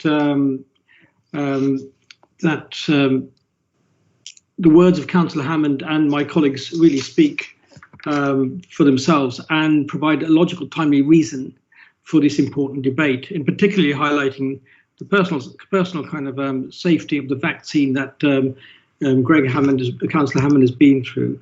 I'd like to thank Councillor Dent Code, Councillor Evans talking about innovative ways of increasing uptake and how we can use the public health data to keep a track of improving immunisation uptakes. And everything that Councillor Atkins, Councillor Marwan, Councillor Folkes contributed to this very, very robust and useful discussion. And also finally by the lead member, Councillor Adambrook, who highlighted what is being done and what is going to be done, reassuring us that there are processes in place to increase vaccination uptake in the borough. And that's all I have to say. Thank you very much, Mr. Mayor. Oh, I have one question. Sorry, one question was asked, I think by Councillor Blakeman, quoting that there's a higher rate of private healthcare in the borough, which may impact on the vaccination uptake. I didn't quite understand if there was a correlation between the two, given that there's over 30 GP practices, and if you take each practice having around about 2,000 to 6,000 patients in the ward, I would say the majority of patients are receiving NHS publicly funded access, and that the private healthcare market here, it may not be the cause of low uptake in vaccinations. And that's all I have to say, Mr. Mayor. Thank you very much. Thank you very much. So I now put the motion to the vote. Councillor Kamal, is the Conservative group for or against the motion? We're for the motion, Mr. Thank you. Mayor. Councillor Lara, is the Labour group for or against the motion? We are for the motion, Mr. Mayor. Thank you. Councillor Wade, for or against or abstaining? For the motion. Councillor Palmer, are you for, against or abstaining? For the motion. Thank you. Are there any other members abstaining or votes not along the party lines? Thank you, and I declare that motion carried. So now we move to motion 2. Members will see that an amendment has been submitted. I'll ask Councillor Thacitis formally to move the motion standing in his name, and Councillor Jackson formally to second. Councillor Thacitis. I beg to move, Mr. Mayor. Beg to second. Thank you. Councillor Thacitis, you have up to 5 minutes. Thank you very much indeed, Mr. Mayor. Before I begin, I want to pose a question to people across the chamber, as it were. By what percentage do you think journey times are up since August on Chelsea Bridge Road? and I look forward to any answers, and I will answer it myself in my summing up. Because London bridges really are falling down, and we need to save Chelsea Embankment to get London moving again.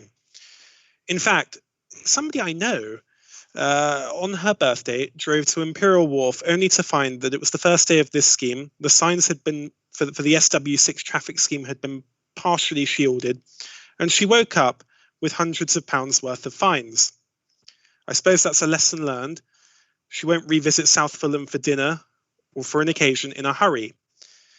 And to Labour-run Hammersmith, that probably tells you that the policy's working, because it's a price worth paying, if you'll pardon the pun, to reduce the dominance of the private car. Traffic in Chelsea has never been worse, and it is galling to read the Labour amendment condone this punitive scheme, or indeed to fail to call out Hammersmith's failure over the bridge. In fact, even the mayor has closed Vauxhall Bridge, and this all coincides to create an unacceptable strain on local roads. The congestion, the pollution, and behind each delayed journey is a missed appointment, a cancelled date, Mr. Mayor, or more seriously, a delayed emergency vehicle. And at a time when KNC and London boroughs have pledged to go to net zero, the increased pollution in particular is unacceptable, especially when inflicted on us by our noisy neighbours, to paraphrase Sir Alex Ferguson whilst we missed the Champions League. Our council, Mr. Mayor, has kept roads open, and we have issued a works embargo throughout Chelsea in order to try and mitigate these problems. We are also investing capital funds to keep our bridges open. And nor, with temporary bike lanes on Kensington High Street and school streets across the borough, are we gas-guzzling motorists. You'll notice that the opposition group's amendment does not disavow any of the bullet points in our motion. They know that Hammersmith and Fulham have messed up, and that so has City Hall. There'll be lots of sound and fury. They're going to try and evade the blame. We, the council, will speak for local people, and we will try our best to get London moving again.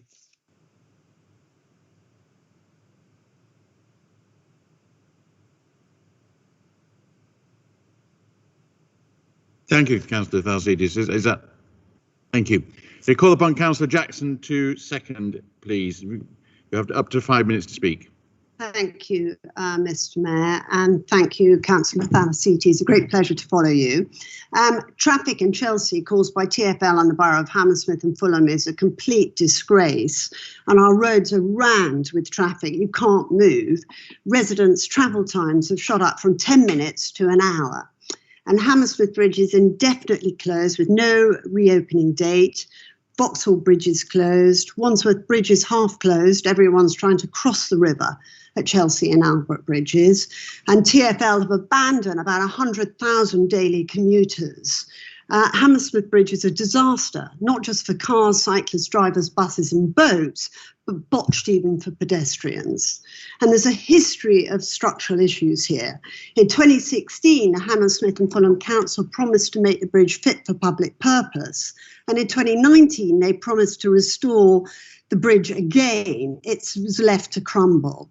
Talk about mixed messages, saying one thing, doing another. They've let people down. Hammersmith Bridge has been chaos way before COVID. There's a history of inefficient, irresponsible, knee-jerk management planning and care for residents by Hammersmith and Fulham and the TfL. People have begun to accept Hammersmith Bridge closure, which is absolutely not acceptable. This means nightmare congestion in Chelsea, particularly the King's Road and Chelsea Embankment in my ward at Chelsea Riverside. Albert and Chelsea bridges, both maintained by RPKC, mean that our residents are now the ones paying to cover for the failure of TfL's and the Mayor of London's traffic mess with the redirection of heavy traffic on the bridges, roads and embankment. The final nail in the coffin has been Hammersmith and Fulham's traffic displacement scheme in Sands End, and this means that some roads have been closed off to traffic with £65 to £195 fines.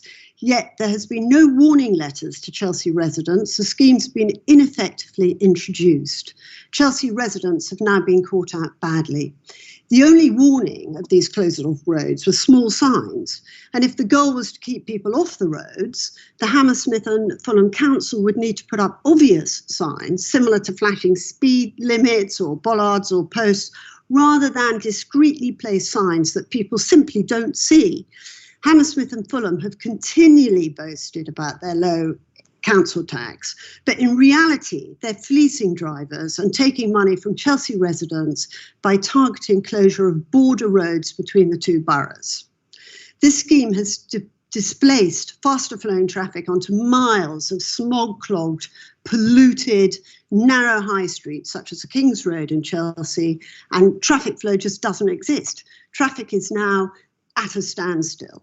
Overall, this seems an extraordinary moment in this unprecedented time of COVID, when people are reaching out for their cars for safety, for the Mayor of London to tell people to avoid busy public transport and then shut down the bridges and close the roads. What about the delivery drivers who are needed more than ever, and disabled, at-risk people and carers keeping themselves safe? Not everyone can walk. Not everyone is a selfish commuter. It looks greedy, reckless and inefficient. And we want a workable flow of traffic, not displaced congestion and more pollution. It appears only people looking out for the residents, the Conservative councillors in Kensington, Chelsea and Hammersmith and Fulham, and the Conservative MP for Chelsea and Fulham. And if you have a look at his petition on this displacement scheme and congestion, it talks about exactly this. I was out posting leaflets myself a couple of nights ago about our councillors' work to reduce congestion and pollution, and I'm pleased to second this motion and urge all councillors to support the motion. Thank you. Thank you, Councillor Jackson. I now call upon the amendment. Councillor Atkinson to formally move the amendment and Councillor Henderson to second. Thank you, Mr. Mayor. I'm pleased to move the amendment. I'm pleased to second. Thank you. Councillor Atkinson, you have up to 5 minutes to speak to the amendment. Thank you, Mr. Mayor. I'll start briefly by accepting the challenge that I do know all about the traffic queues on the King's Road. I've lived just off the King's Road for the last 30 years. And because I've lived off the King's Road for a very long time, I remember that only last year we had huge delays because of the rebuilding of the gas mains in the area. So the idea that there are delays on the King's Road only because of the Mayor or TfL is palpable nonsense. Mr. Mayor, a lot of effort has gone into refining the wording of this resolution, and even more to the wording of my own amendment. But in essence, the purpose of our resolution, of your resolution rather, is simple and very crude. It's trying to hold the Mayor of London responsible for traffic jams which are now occurring all the way across London, not just Chelsea, the whole of London. And the point of our amendment is to make clear that responsibility for the traffic chaos in London lies mainly with confusing messages from government urging people to return to work, but advising them against using public transport. For those that can, then end up using their vehicles. I'd also like to remind people that the majority of residents of Kensington and Chelsea don't own vehicles, and that is something that Hammersmith is to be praised for, because they recognise that their residents on the whole don't have access to motor vehicles, but they do, like us, suffer from the consequences and pollution. Mr. Mayor, I would agree that there's confusing messaging from government and inconsistencies. And this confusion has been made worse today by our befuddled Prime Minister now promising to reopen the bridge, but neglecting to tell Hammersmith how or who will pay for it. Mr. Mayor, those who are generously inclined towards the Prime Minister are apt to make excuses by saying that he has little eye for detail. But, Mr. Mayor, those of us who have followed the pronouncement and actions of Boris Johnson of old know him to be a bully who has always shirked responsibility. And I, for one, am happy to stand by Sadiq Khan in noting that the Prime Minister now stands guilty of lying to Parliament about the London Mayor and his achievements. But what we should immediately concern this council is that the Prime Minister now seems to be deliberately picking fights with and undermining local government, and seeking to blame local authorities for the failures of central government and their cronies in the private sector. But back to our own little local difficulties.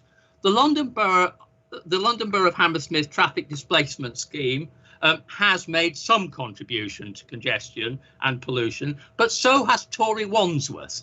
But the London Borough of Hammersmith and Fulham, unlike Wandsworth or indeed our own borough, are to be congratulated for their long-standing efforts to end the dominance of the petrol engine in central London. I'm very happy to stand by that. In the interest, as I remind you, most people here don't drive, but we all suffer from the pollution. But, Mr. Mayor, we are pleased to note that RBKC is investing capital funds to maintain Chelsea and Albert bridges, and I certainly regard the illuminated Albert Bridge as the single greatest glory of the Royal Borough. But of course, we as a borough have always had the resources to do so. And not to put too fine a point on it, we are far richer than most boroughs, and we are lucky in that the Albert and Chelsea bridges are comparatively cheap to maintain and have neither been blown up by the IRA nor rammed by rogue barges and river traffic. Mr. Mayor, the people moving this resolution don't accept the fact that Hammersmith Bridge is, well, to use a Lancashire term, is completely buggered and needs to be rebuilt. That costs money. The row has been about who is going to pay for it. Poor Hammersmith and Fulham cannot prioritise the rebuilding of Hammersmith Bridge.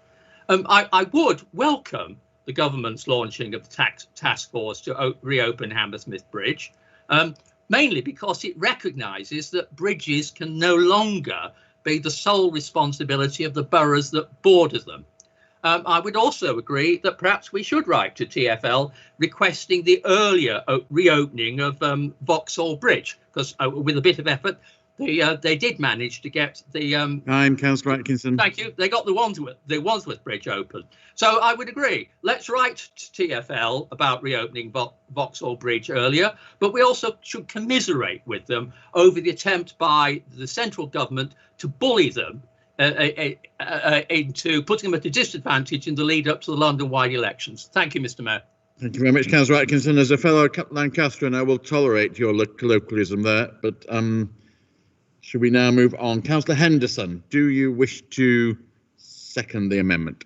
Yes, Mr. Mayor, and I wish to speak to it as well, and while seconding, yeah. Look, Hammersmith Bridge doesn't just serve the citizens of Hammersmith. It's a bridge that's integral to the wider London network, and to ask solely local people to pay for it's unfair. This is a vital artery across London. I've noted the political gamesmanship in the press and on Twitter and in this meeting, and to blame this solely on TfL and the London Borough of Hammersmith and Fulham is political posturing of the very worst.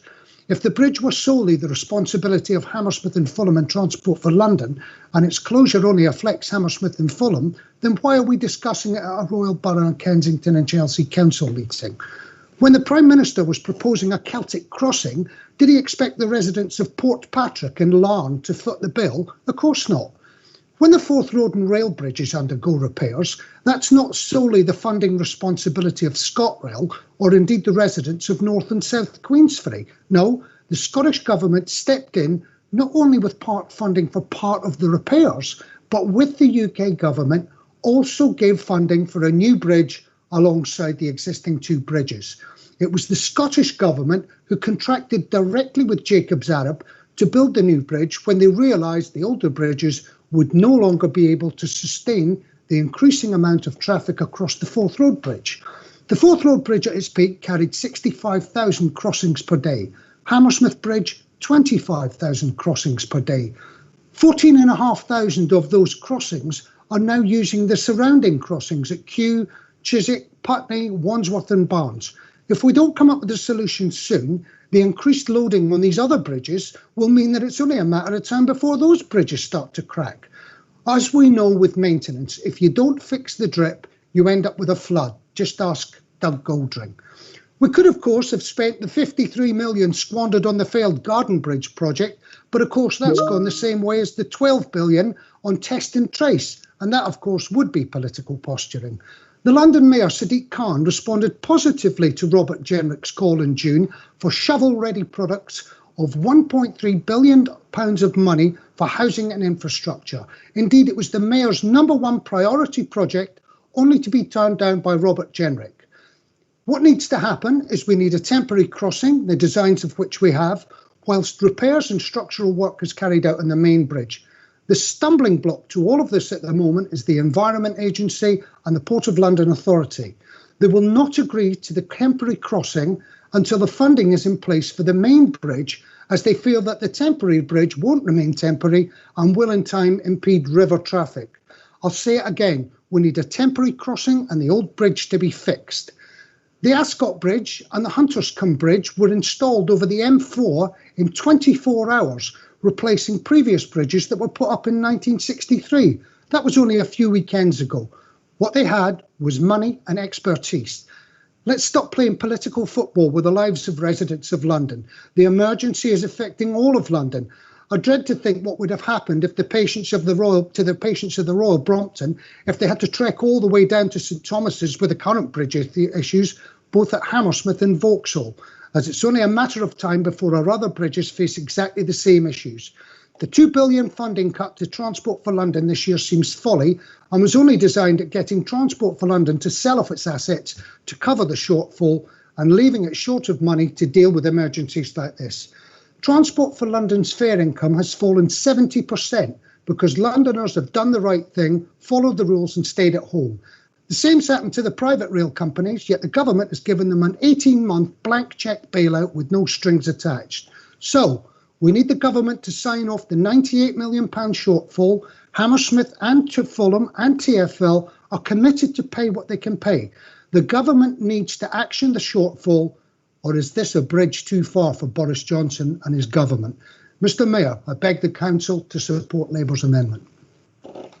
Thank you. Councillor Smetling, you wish to speak.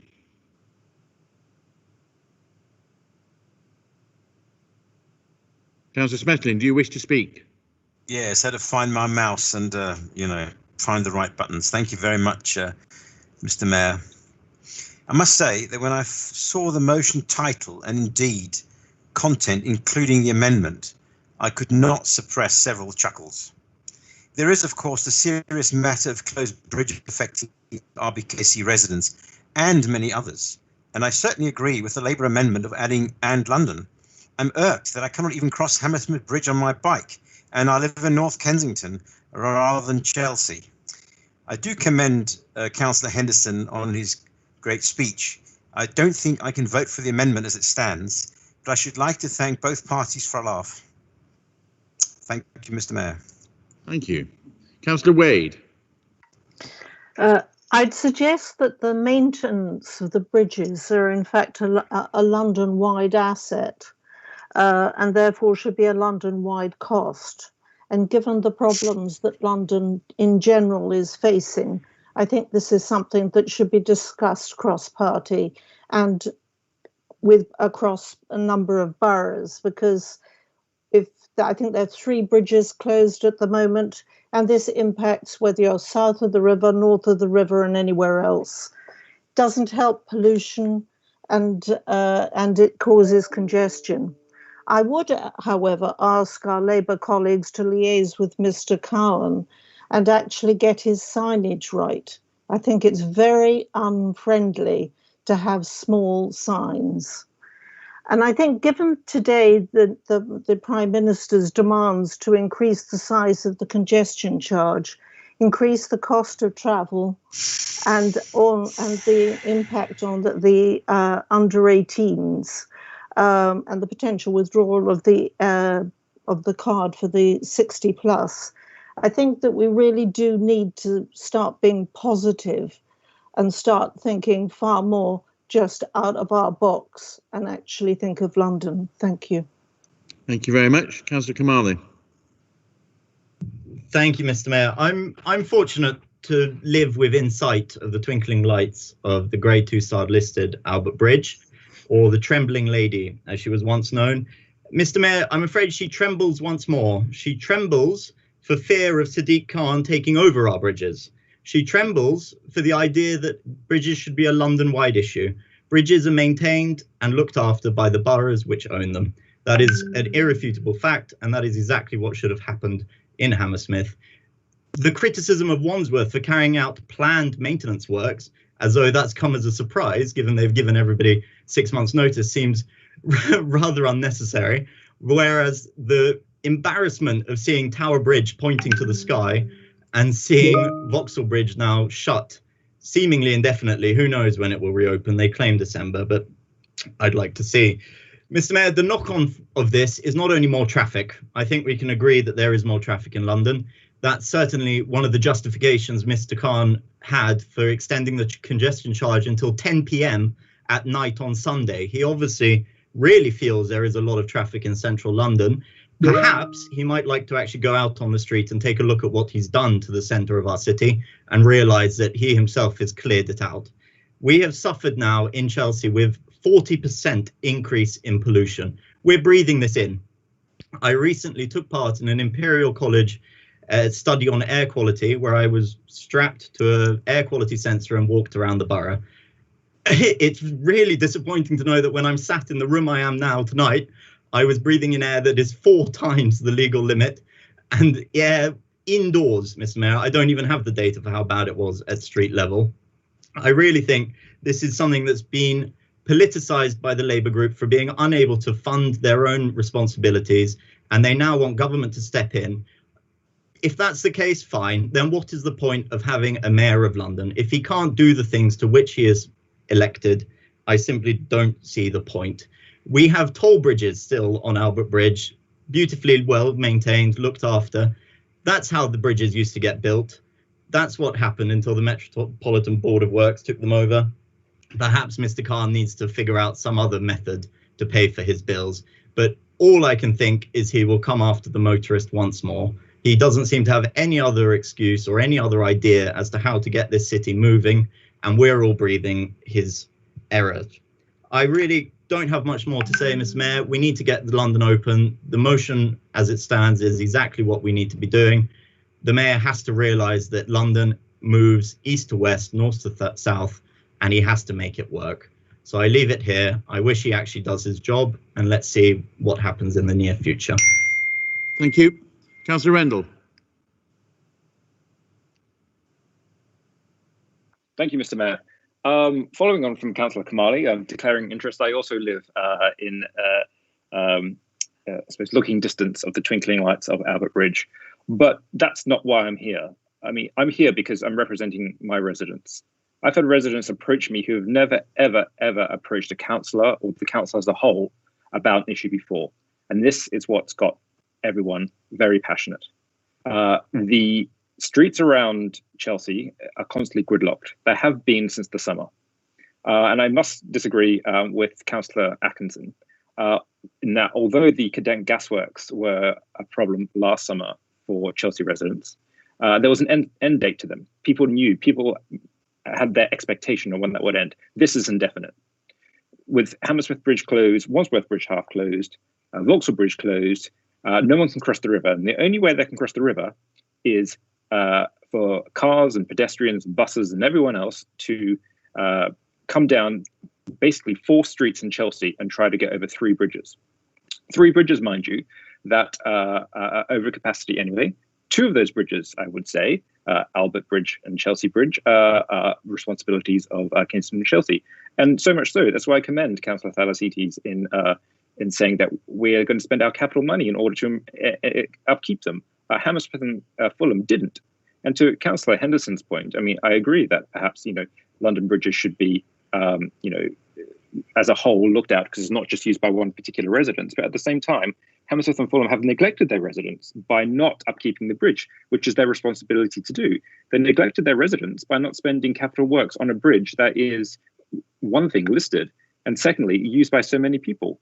I've had people approach me to say that traffic now is so bad they can't access Chelsea Westminster Hospital, they can't access the Royal Brompton, they can't access the Royal Marsden, and that's what's causing problem. It's not people that are necessarily having cars that are coming down. It's people who need to use vehicles, especially in this climate, in order to access the great facilities we offer here in the borough.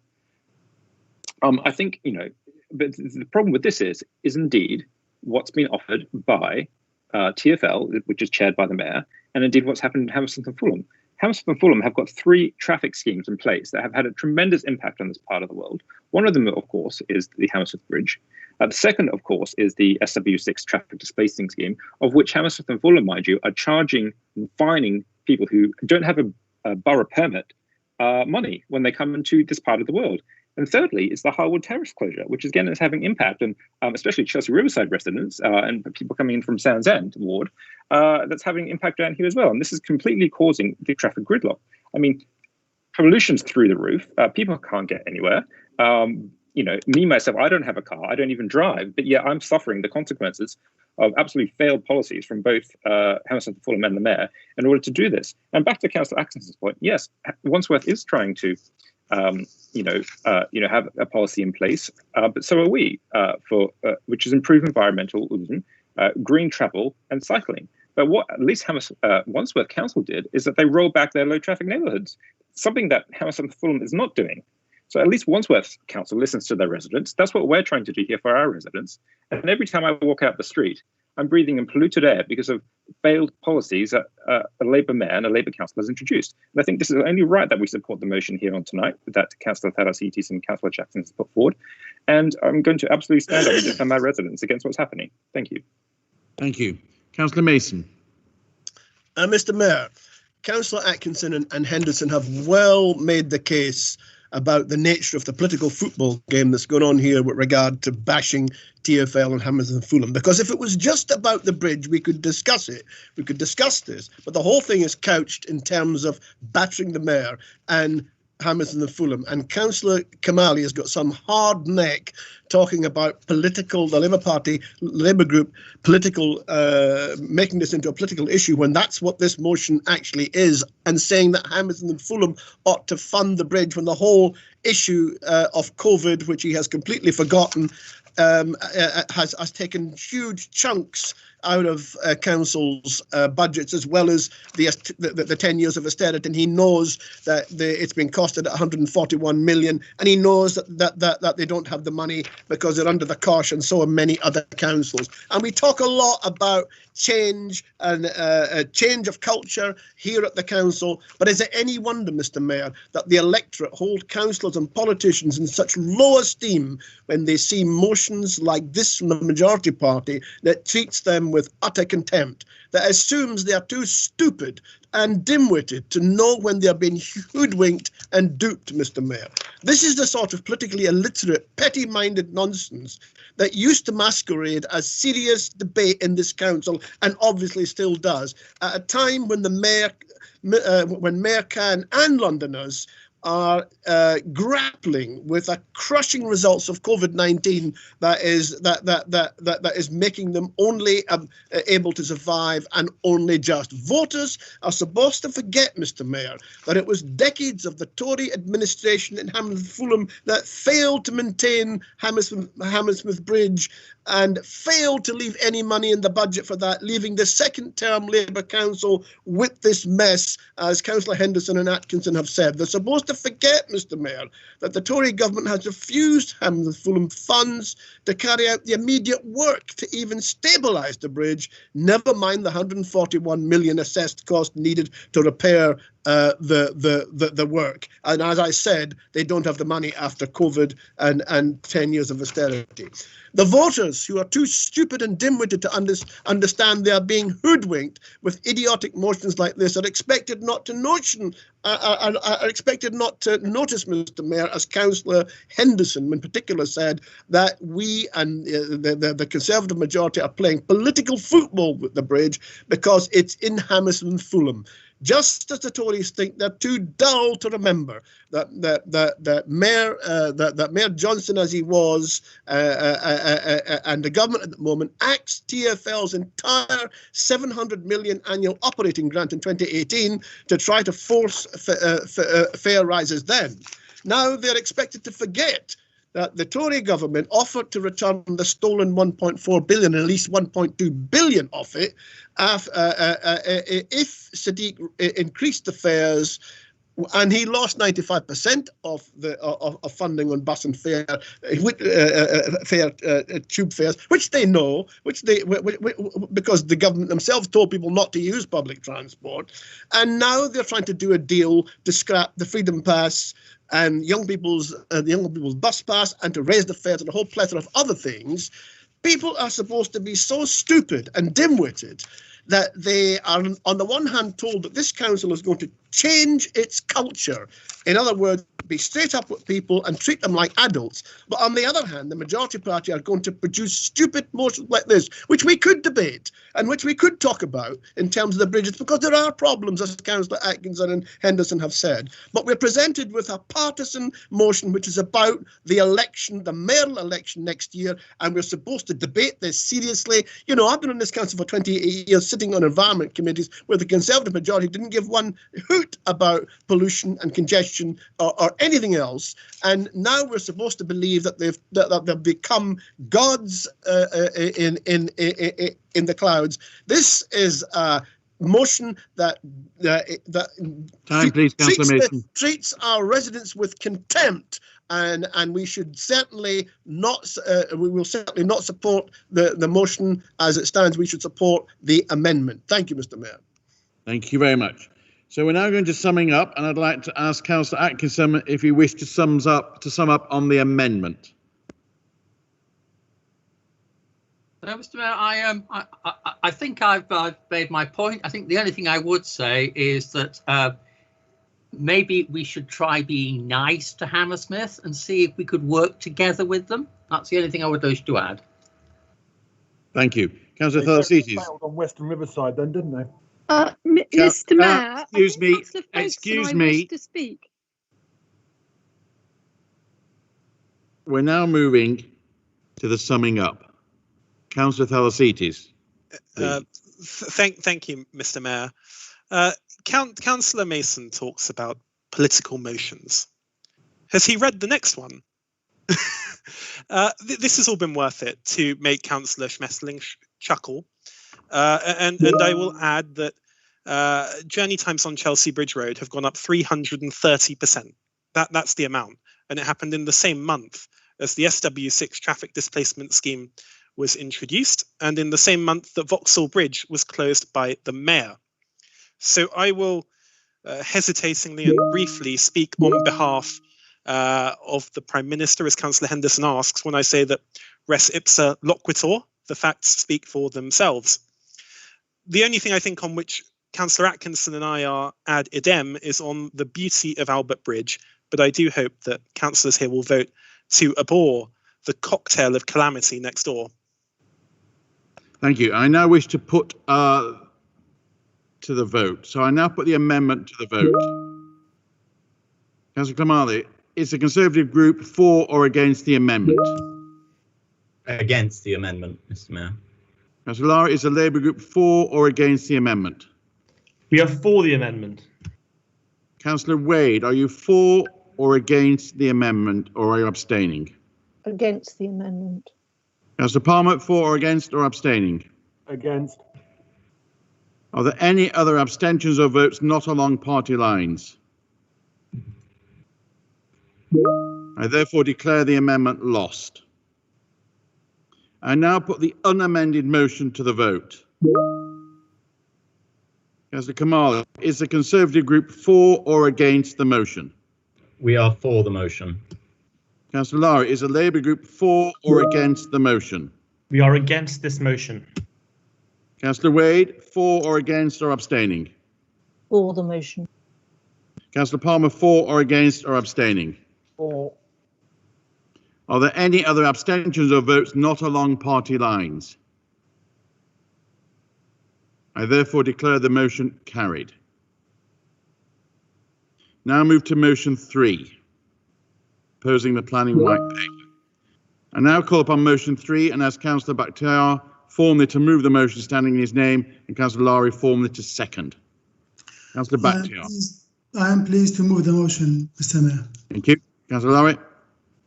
I'm pleased to second. Good. Councillor Bakhtiar, you have up to 5 minutes. Thank you, Mr. Mayor. The planning reform might be a good initiative in general, but the motive behind it is unclear, and it might be one of Brexit's collateral damages. In principle, I am in favour of having our planning law in one single document as an act of parliament to clear any ambiguity and make it easier to digest by everyone, not for it to become just another tool to serve those who can afford to pay the bill. We do not know the real reason behind this initiative, but if it is going through as it is, then not just the borough, but the entire country will become exposed and compromised to major national and international developers, some of whom could bring in illegally and immorally generated money to invest, thereby worsening our housing crisis. This white paper is a way of legalizing the surrender of our local and national authority powers within the planning law, and in particular, Section 106. The most damaging part of the white paper is the automatic grant within 30 months if the local authority fails to reach a decision. The Council's response must give a great importance to the Grenfell Tower national disaster and the lessons learned from it. Mr. Mayor, fellow councillors, we are in a unique position now. We have some great talents and expertise amongst our residents when it comes to planning applications in the borough, who are united to reject this white paper because it doesn't represent and preserve their interests and rights. I have been a member of the Planning Application Committee since May 2014, when I was first elected to represent St. Helens Ward. Since then, I have learned a great deal about planning and listening to residents. I have also noticed how our residents from all parts of the borough are united most of the time to protect their homes, families, and livelihood from major developments. Today, the same people are united to raise their concerns about the government's white paper, and they do not want to lose their influence and the accountability power that they have been exercising to protect their interests. They do not want to lose the sense of inclusion in the decision-making process through the Planning Application Committee, and they do not want their local representatives to lose this power too. This white paper, as it stands, takes away this power. Mr. Mayor, we all know that we are going through some unprecedented times. The most difficult days are waiting ahead of us. And we know that with it some tough decisions by local and national governments to be made. We need to set our priorities straight, and one of the things that we cannot escape is to do our residents justice. The planning department in the council is advising the planning applicants, small and major, and charging a fee for that. Subsequently, advising the planning committee to grant or refuse applications. There is a clear conflict of interest in here, and I have mentioned this many times in the past few years. I do accept that this is a source of income for the council, especially in the tough days ahead. But while doing so, we should provide free professional advice for affected objecting residents to defend their home and livelihood from development and developers. To show our appreciation to the borough residents, especially active members of residents associations and those who have been actively engaged with planning application and consultation matters in the borough, we will be recruiting and appointing 1 to 2 officers to work in newly formed department independent from the planning department, and their main role is going to be assisting and providing professional planning related advice to the borough's objecting residents. This is indeed a good way of balancing the interest between developers and objectors. I would like to ask and urge my fellow councillors to do justice to our residents and support this motion. Thank you, Mr. Mayor. Thank you. Councillor Lowry, up to 5 minutes to speak, please. Thank you, Mr. Mayor. After Grenfell recovery, planning and development are both the most significant and contentious issues facing residents of this borough.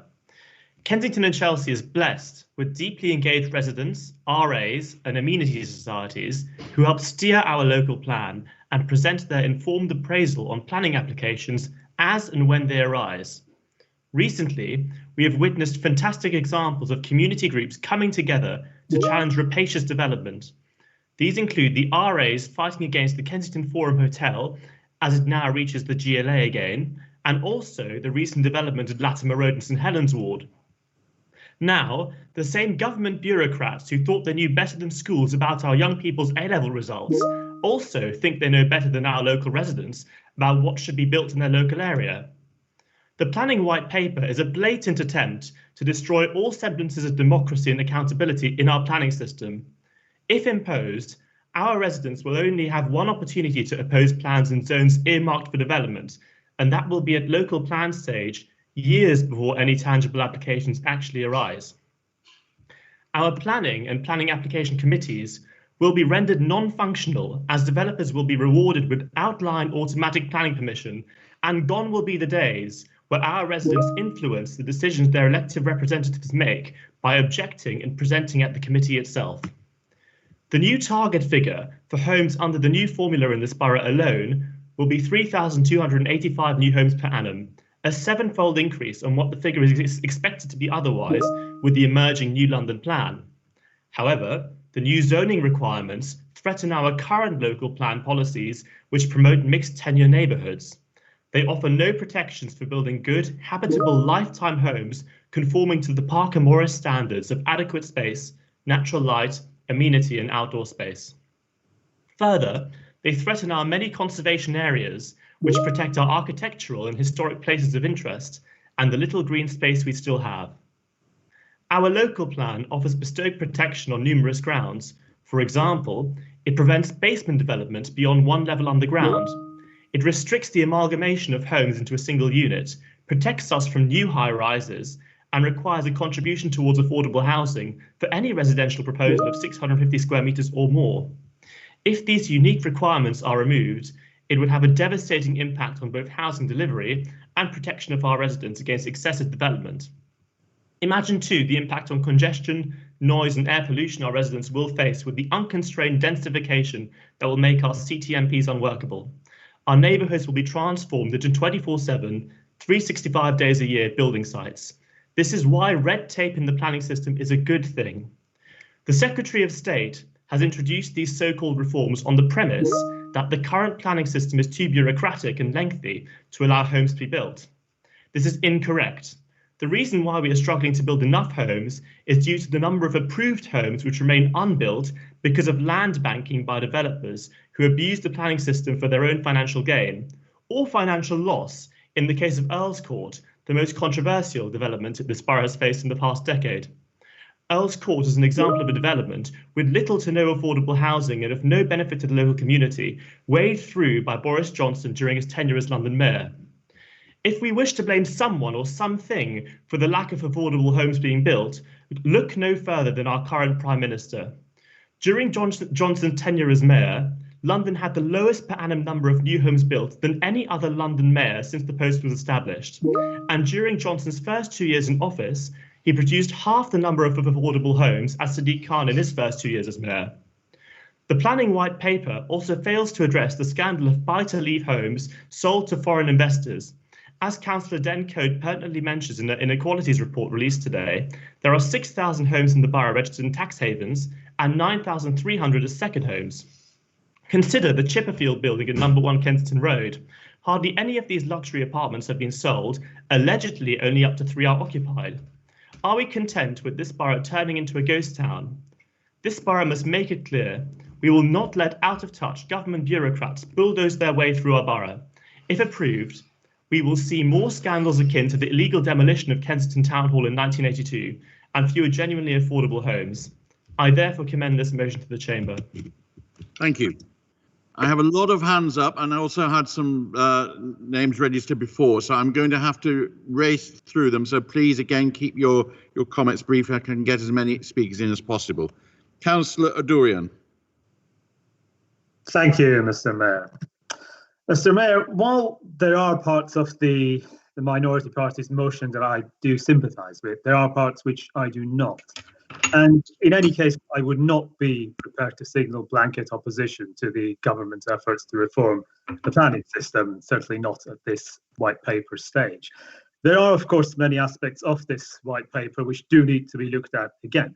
And members who have read and submitted comments on the council's own draft response will know that as a council, we are already making all these concerns known to government and have engaged with civic society in formulating our response. Mr. Mayor, the present planning system is indeed far from perfect. As the motion fairly points out, many housing developments gain planning permission and then remain unbuilt.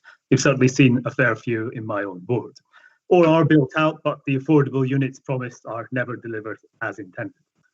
On the other side of the balance sheet, the appeals process can remove local decision making, often undermining a rejection as soon as it is taken by our planning committee, since the applicant knows they have a high chance of it being overturned on appeal. Mr. Mayor, these decisions about land use and who makes these decisions is a profoundly political question. In any new system, we must ask who will decide if something is appropriate or not, especially large-scale developments in opportunity areas, one of which, of course, is in Earl's Court. Will it be decision by elected councillor, decision by planning professional, or, dare I say, decision by algorithm? We currently have a situation that unfortunately results in residents coming to the view that the planning department acts as advocate or partner of a developer rather than as neutral assessor or advisor.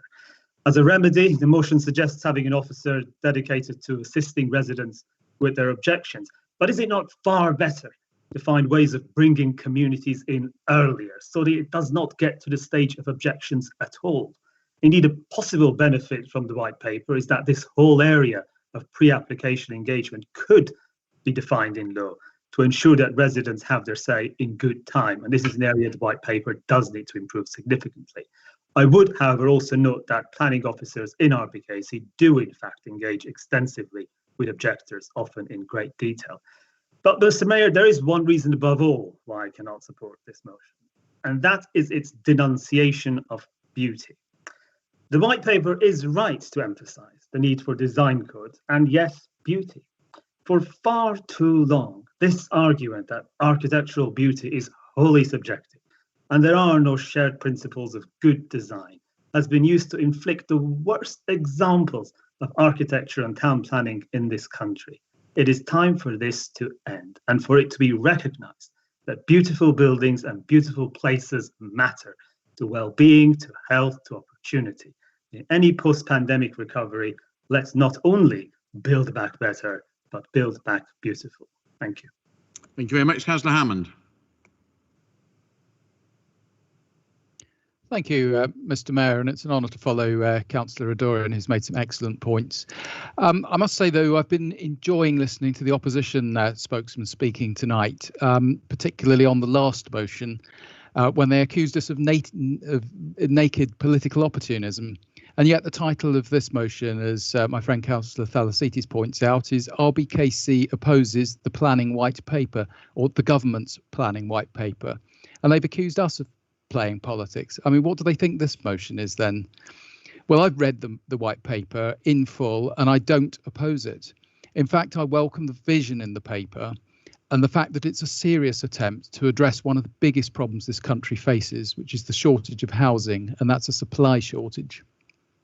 I welcome the recognition in the white paper that building attractive places is one of the key ways to build new communities, places that people can feel proud of, and places that neighbours don't automatically object to when the planning application goes in.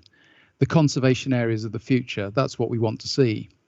The white paper contains protections for the existing conservation areas, which is fantastic, and that includes the majority of this borough, the new protected areas, when the white paper becomes law.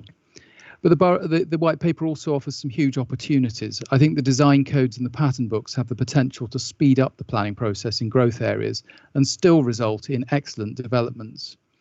But that's not to say I'm wholly out of sympathy with every aspect of the motion, or that I'm not very concerned about how the vision in the white paper can be translated into action. There's a lot of detail yet to be discovered.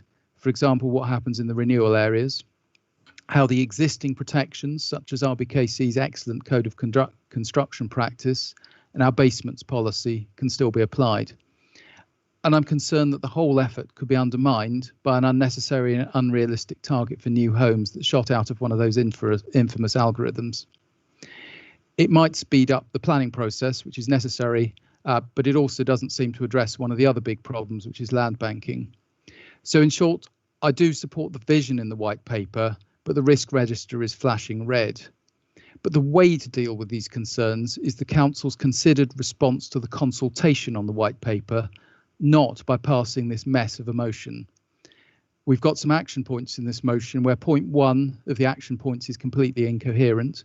Point 2 is totally irrelevant to the matter in hand and the cost of the Council. Point 3 is meaningless, and point 4 is not practical in every case. So I oppose this motion. Thank you, Mr. Mayor. Thank you very much. Councillor Wade. Sorry. We already have a kind of zoning system, greenbelt, conservation areas, opportunity areas. The system has been shaped over decades to provide a degree of certainty, and it's already a hybrid. The system permits the exercise of professional judgment with codification within the guidelines and consideration of what material to the decision-making process, providing a combination of certainty, flexibility, transparency, and local authority and resident engagement. So I feel that my concern is that the white paper as it stands is perhaps a starting point, but there are major problems with it. One of them being the reduction of resident ability to, especially on a long development such as Earl's Court, which might take 20 years. And it does need to have resident consultation throughout the process. It can't just be during the local plan. The Earl's Court Society had a very detailed discussion last night about it, and I'm sure you'll all see the comments coming through. But this white paper, as it stands, isn't fit for purpose. It's a good aspiration, but it doesn't work. Thank you. Thank you. Councillor Rossi. Thank you, Mr. Mayor. So I'd like to start by thanking Councillor Bakhtiar and Councillor Lari for bringing forward this motion this evening. And though I can't support it, I do feel that it's very important that we discuss it in Council. The reason I can't agree with it is I can't agree to formally oppose a paper which is out for consultation and is not a firm policy commitment. I also don't agree with some of the commitments that you have at the bottom of your motion.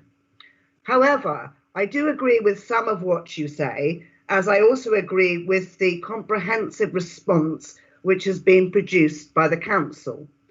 My chief concern is that, whilst aiming to involve residents at the local planning stage of planning, it seeks to remove participation at the planning consent stage.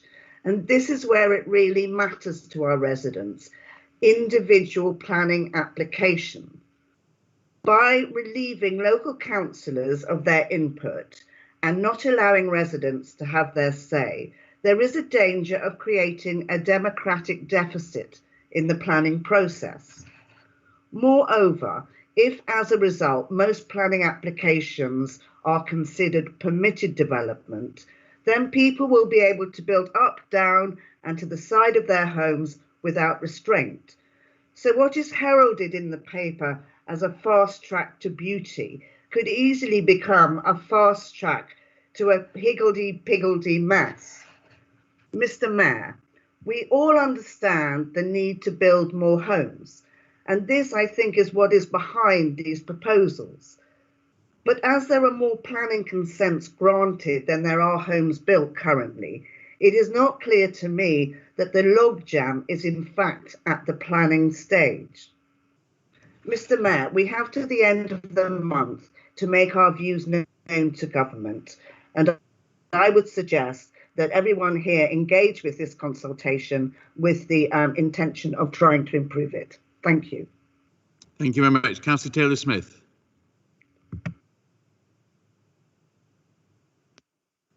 Thank you, Mr. Mayor.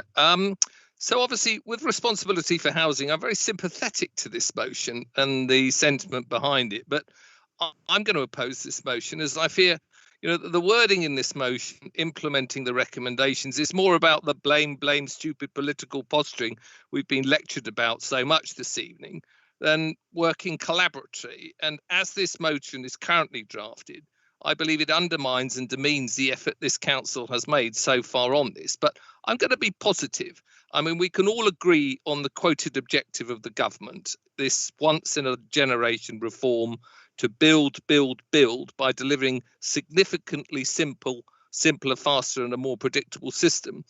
And we can all agree that the motion highlights that there is a need for planning reform, and because more applications are being granted for homes than are being built. And that needs to change if we're going to address this acute shortage of housing that we have within the borough. But, we need to support this plan if we're going to do build. And we can all agree that ultimately there needs to be a balance between a system that must be attractive to developers to pursue and a system that's not going to be a burden to administer, and a system that most importantly is going to engage with all stake agents, not least our local residents and businesses. So what we can also agree is that there is no balance in the white paper as currently drafted, and that balance needs to be right here if the government is to avoid the risks and inevitable delays to delivery of these overarching objectives.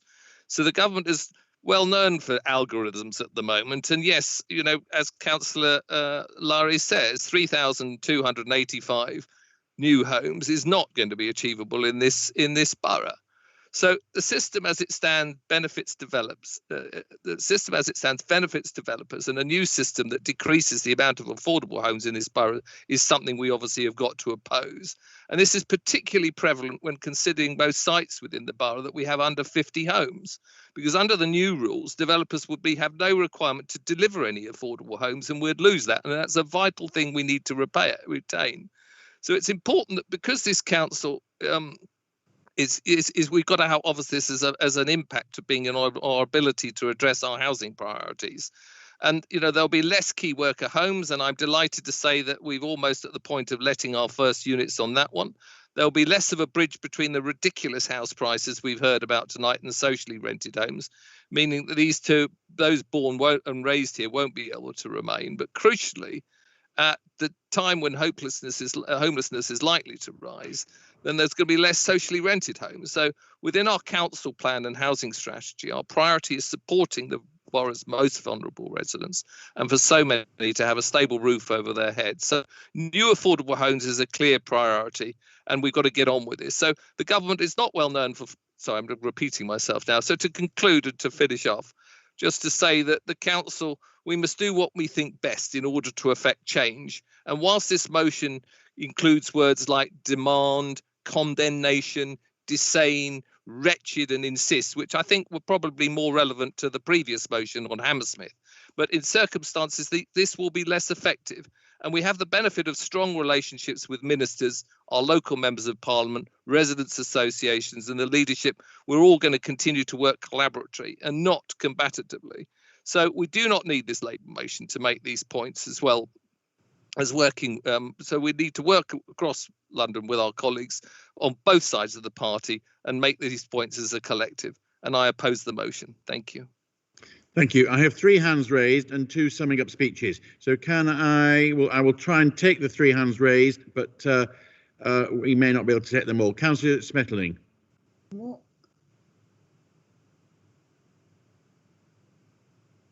Thank you, Mr. Mayor. There's no doubt in my mind that the planning reform white paper is flawed. This is not the first time that the government would have introduced legislation that is at odds with RBKC and other local authorities. Why do you think we've got so many Article 4 directions in place? Article 4 direction removes permitted development rights, which were granted at some point.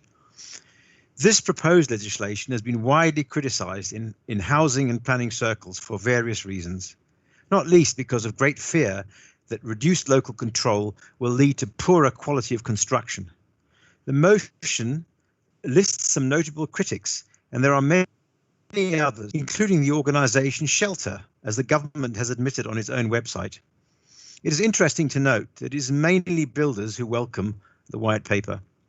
The white paper is flawed because, one, it assumes that the reason for delays in housing construction is the planning system. This has been touched on by other speakers so far.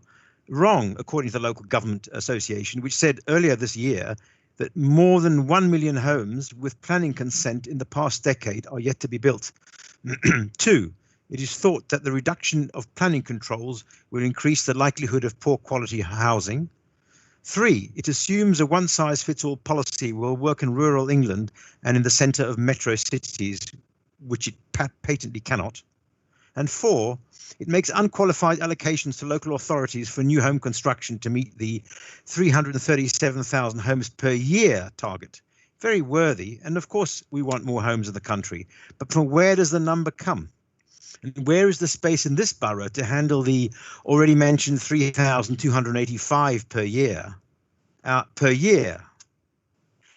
target was 733, which is officially expected to be reduced to 448, which itself is very challenging. By my own calculation, we can only reach very roughly 4,000 homes in total over a period of years, including the Kensal Opportunity site. It follows I have sympathy, as so many people have expressed, with the idea of the opposition's motion expressing opposition to the white paper. But you can just feel the big but, or however, making an appearance. The motion does start off quite well, but in the end winds up with what, in the game of just a minute, a game the not quite so young among us might remember as running on Radio 4 for decades, would be open to challenge on grounds of deviation. There is stuff in there which has nothing to do with the headline, and 3 of the asks, nay demands, are unreasonable in my view. What is not clear to me is why the motion was not discussed with our group well in advance of the submission deadline, so that we could craft something on which we could all agree. I would have thought the opposition, or at least the promoters of this motion, would know that the council is working on a detailed but constructive critique of and response to the white paper, and has engaged extensively with residents' groups mentioned in the motion. And I note from the lead member's response to Councillor Husband earlier this evening that a meeting with the Labour group is imminent. Therefore, however much I wanted to support this motion, most regrettably, I cannot. Thank you, Mr. Mayor.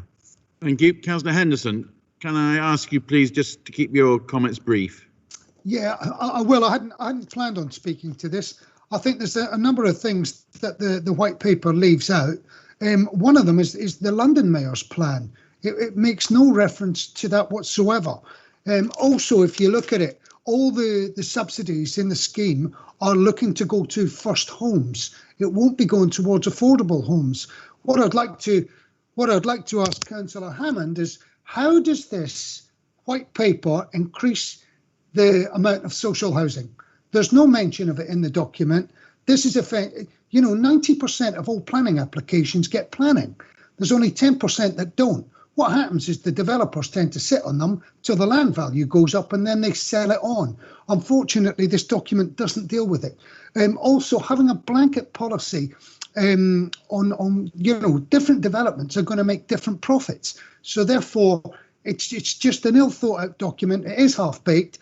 I am happy to say that myself and Councillor Bakhtar are going to sit down with Johnny Thasilides and go through bit by bit to see if we can somehow improve it. There is an opportunity here for us to improve the planning system, but I do fear the removal of the democracy of the council in the planning system will just lead to the same situation that we have with the Brompton Hospital, whereby we have an outside body that we're effectively powerless or almost powerless to affect. That's it. Thank you. Thank you. Councillor Campbell. Councillor Campbell.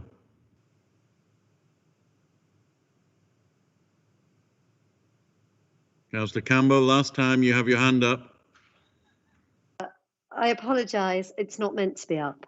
Okay, thank you very much. Thank you. So we now go to summing up. So Councillor Thalasides, as lead member, you have up to 5 minutes to sum up.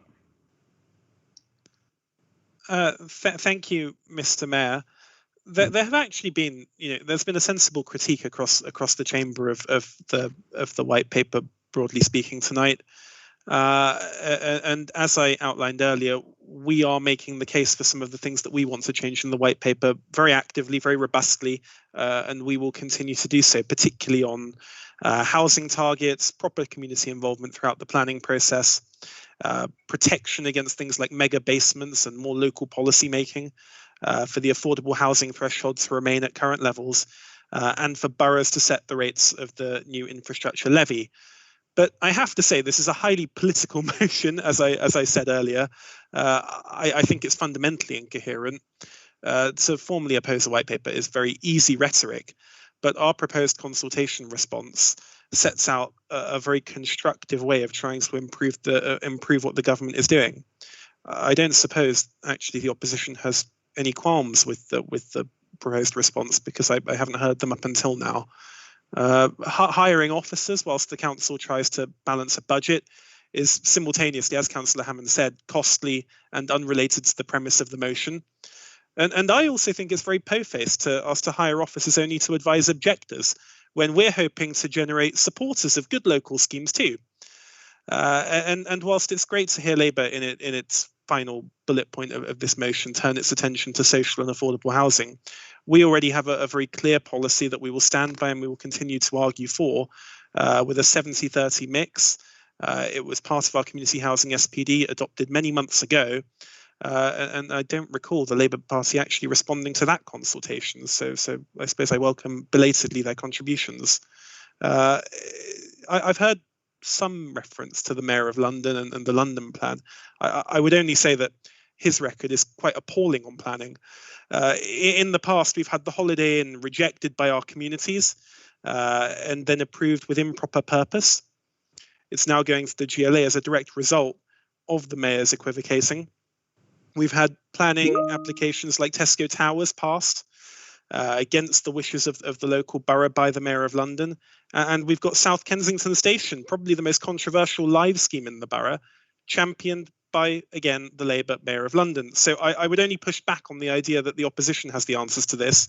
I look forward to meeting with them, and hopefully there are opportunities to improve our response. But I would welcome it through that forum, and I will be voting down this motion. Thank you very much. Councillor Bakhtiar, you have up to 5 minutes now to sum up on your motion. Thank you, Mr. Mayor. Well, I don't know what to say or where to start from, but I say the white paper as it stands, it's a disaster. It doesn't benefit our communities. It's a surrender bill to the houses were built in the country and in central London. I personally know few owners of them, foreign owners. They are looting nations in the Far East, in the Middle East, and they're investing them in here. And this bill is about, clearly stating this, is the Brexit panic. Britain is looking for market, for investors to come to, which is good for any government to try to improve the economies through the difficult times we are going through. But this bill is a surrender bill. It's not good.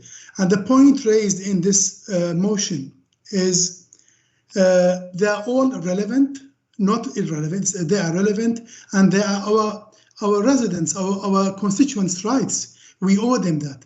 This conflict of interest in the planning department, I raised it a few times, and many of the opposite Tory councillors in agreement with me, and I had a proper chat with them. I don't know why suddenly it's irrelevant, because we had problems in the planning application committee where officers recommended something because developers paying fees to listen to them. Then we are humans. When we are face to face with them, don't say our office is doing wrong, but the system as we have right now, it's not fit for purpose. We need to improve it. To balance this, I recommended this. I put this point in the motion to employ that way, rather than associations and our constituents been asking for it for years. We need to provide professional planning advice to our resident association in there, because not all of them can pay for this. This is very relevant, and I am really shocked. As other councillors mentioned, we are meeting with Councillor Taratidis in the coming days, end of the week, and we will put our recommendations to the white paper. But as it stands, it's a disaster. Thank you. Thank you very much. So I now will put this motion to the vote. Councillor Kamali, is the Conservative Group for or against the motion? We are against the motion. Thank you very much. Councillor Lowry, is the Labour Group for or against the motion? We're for the motion. Thank you. Councillor Wade, for, against, abstaining? Abstaining. Councillor Palmer, for or against or abstaining?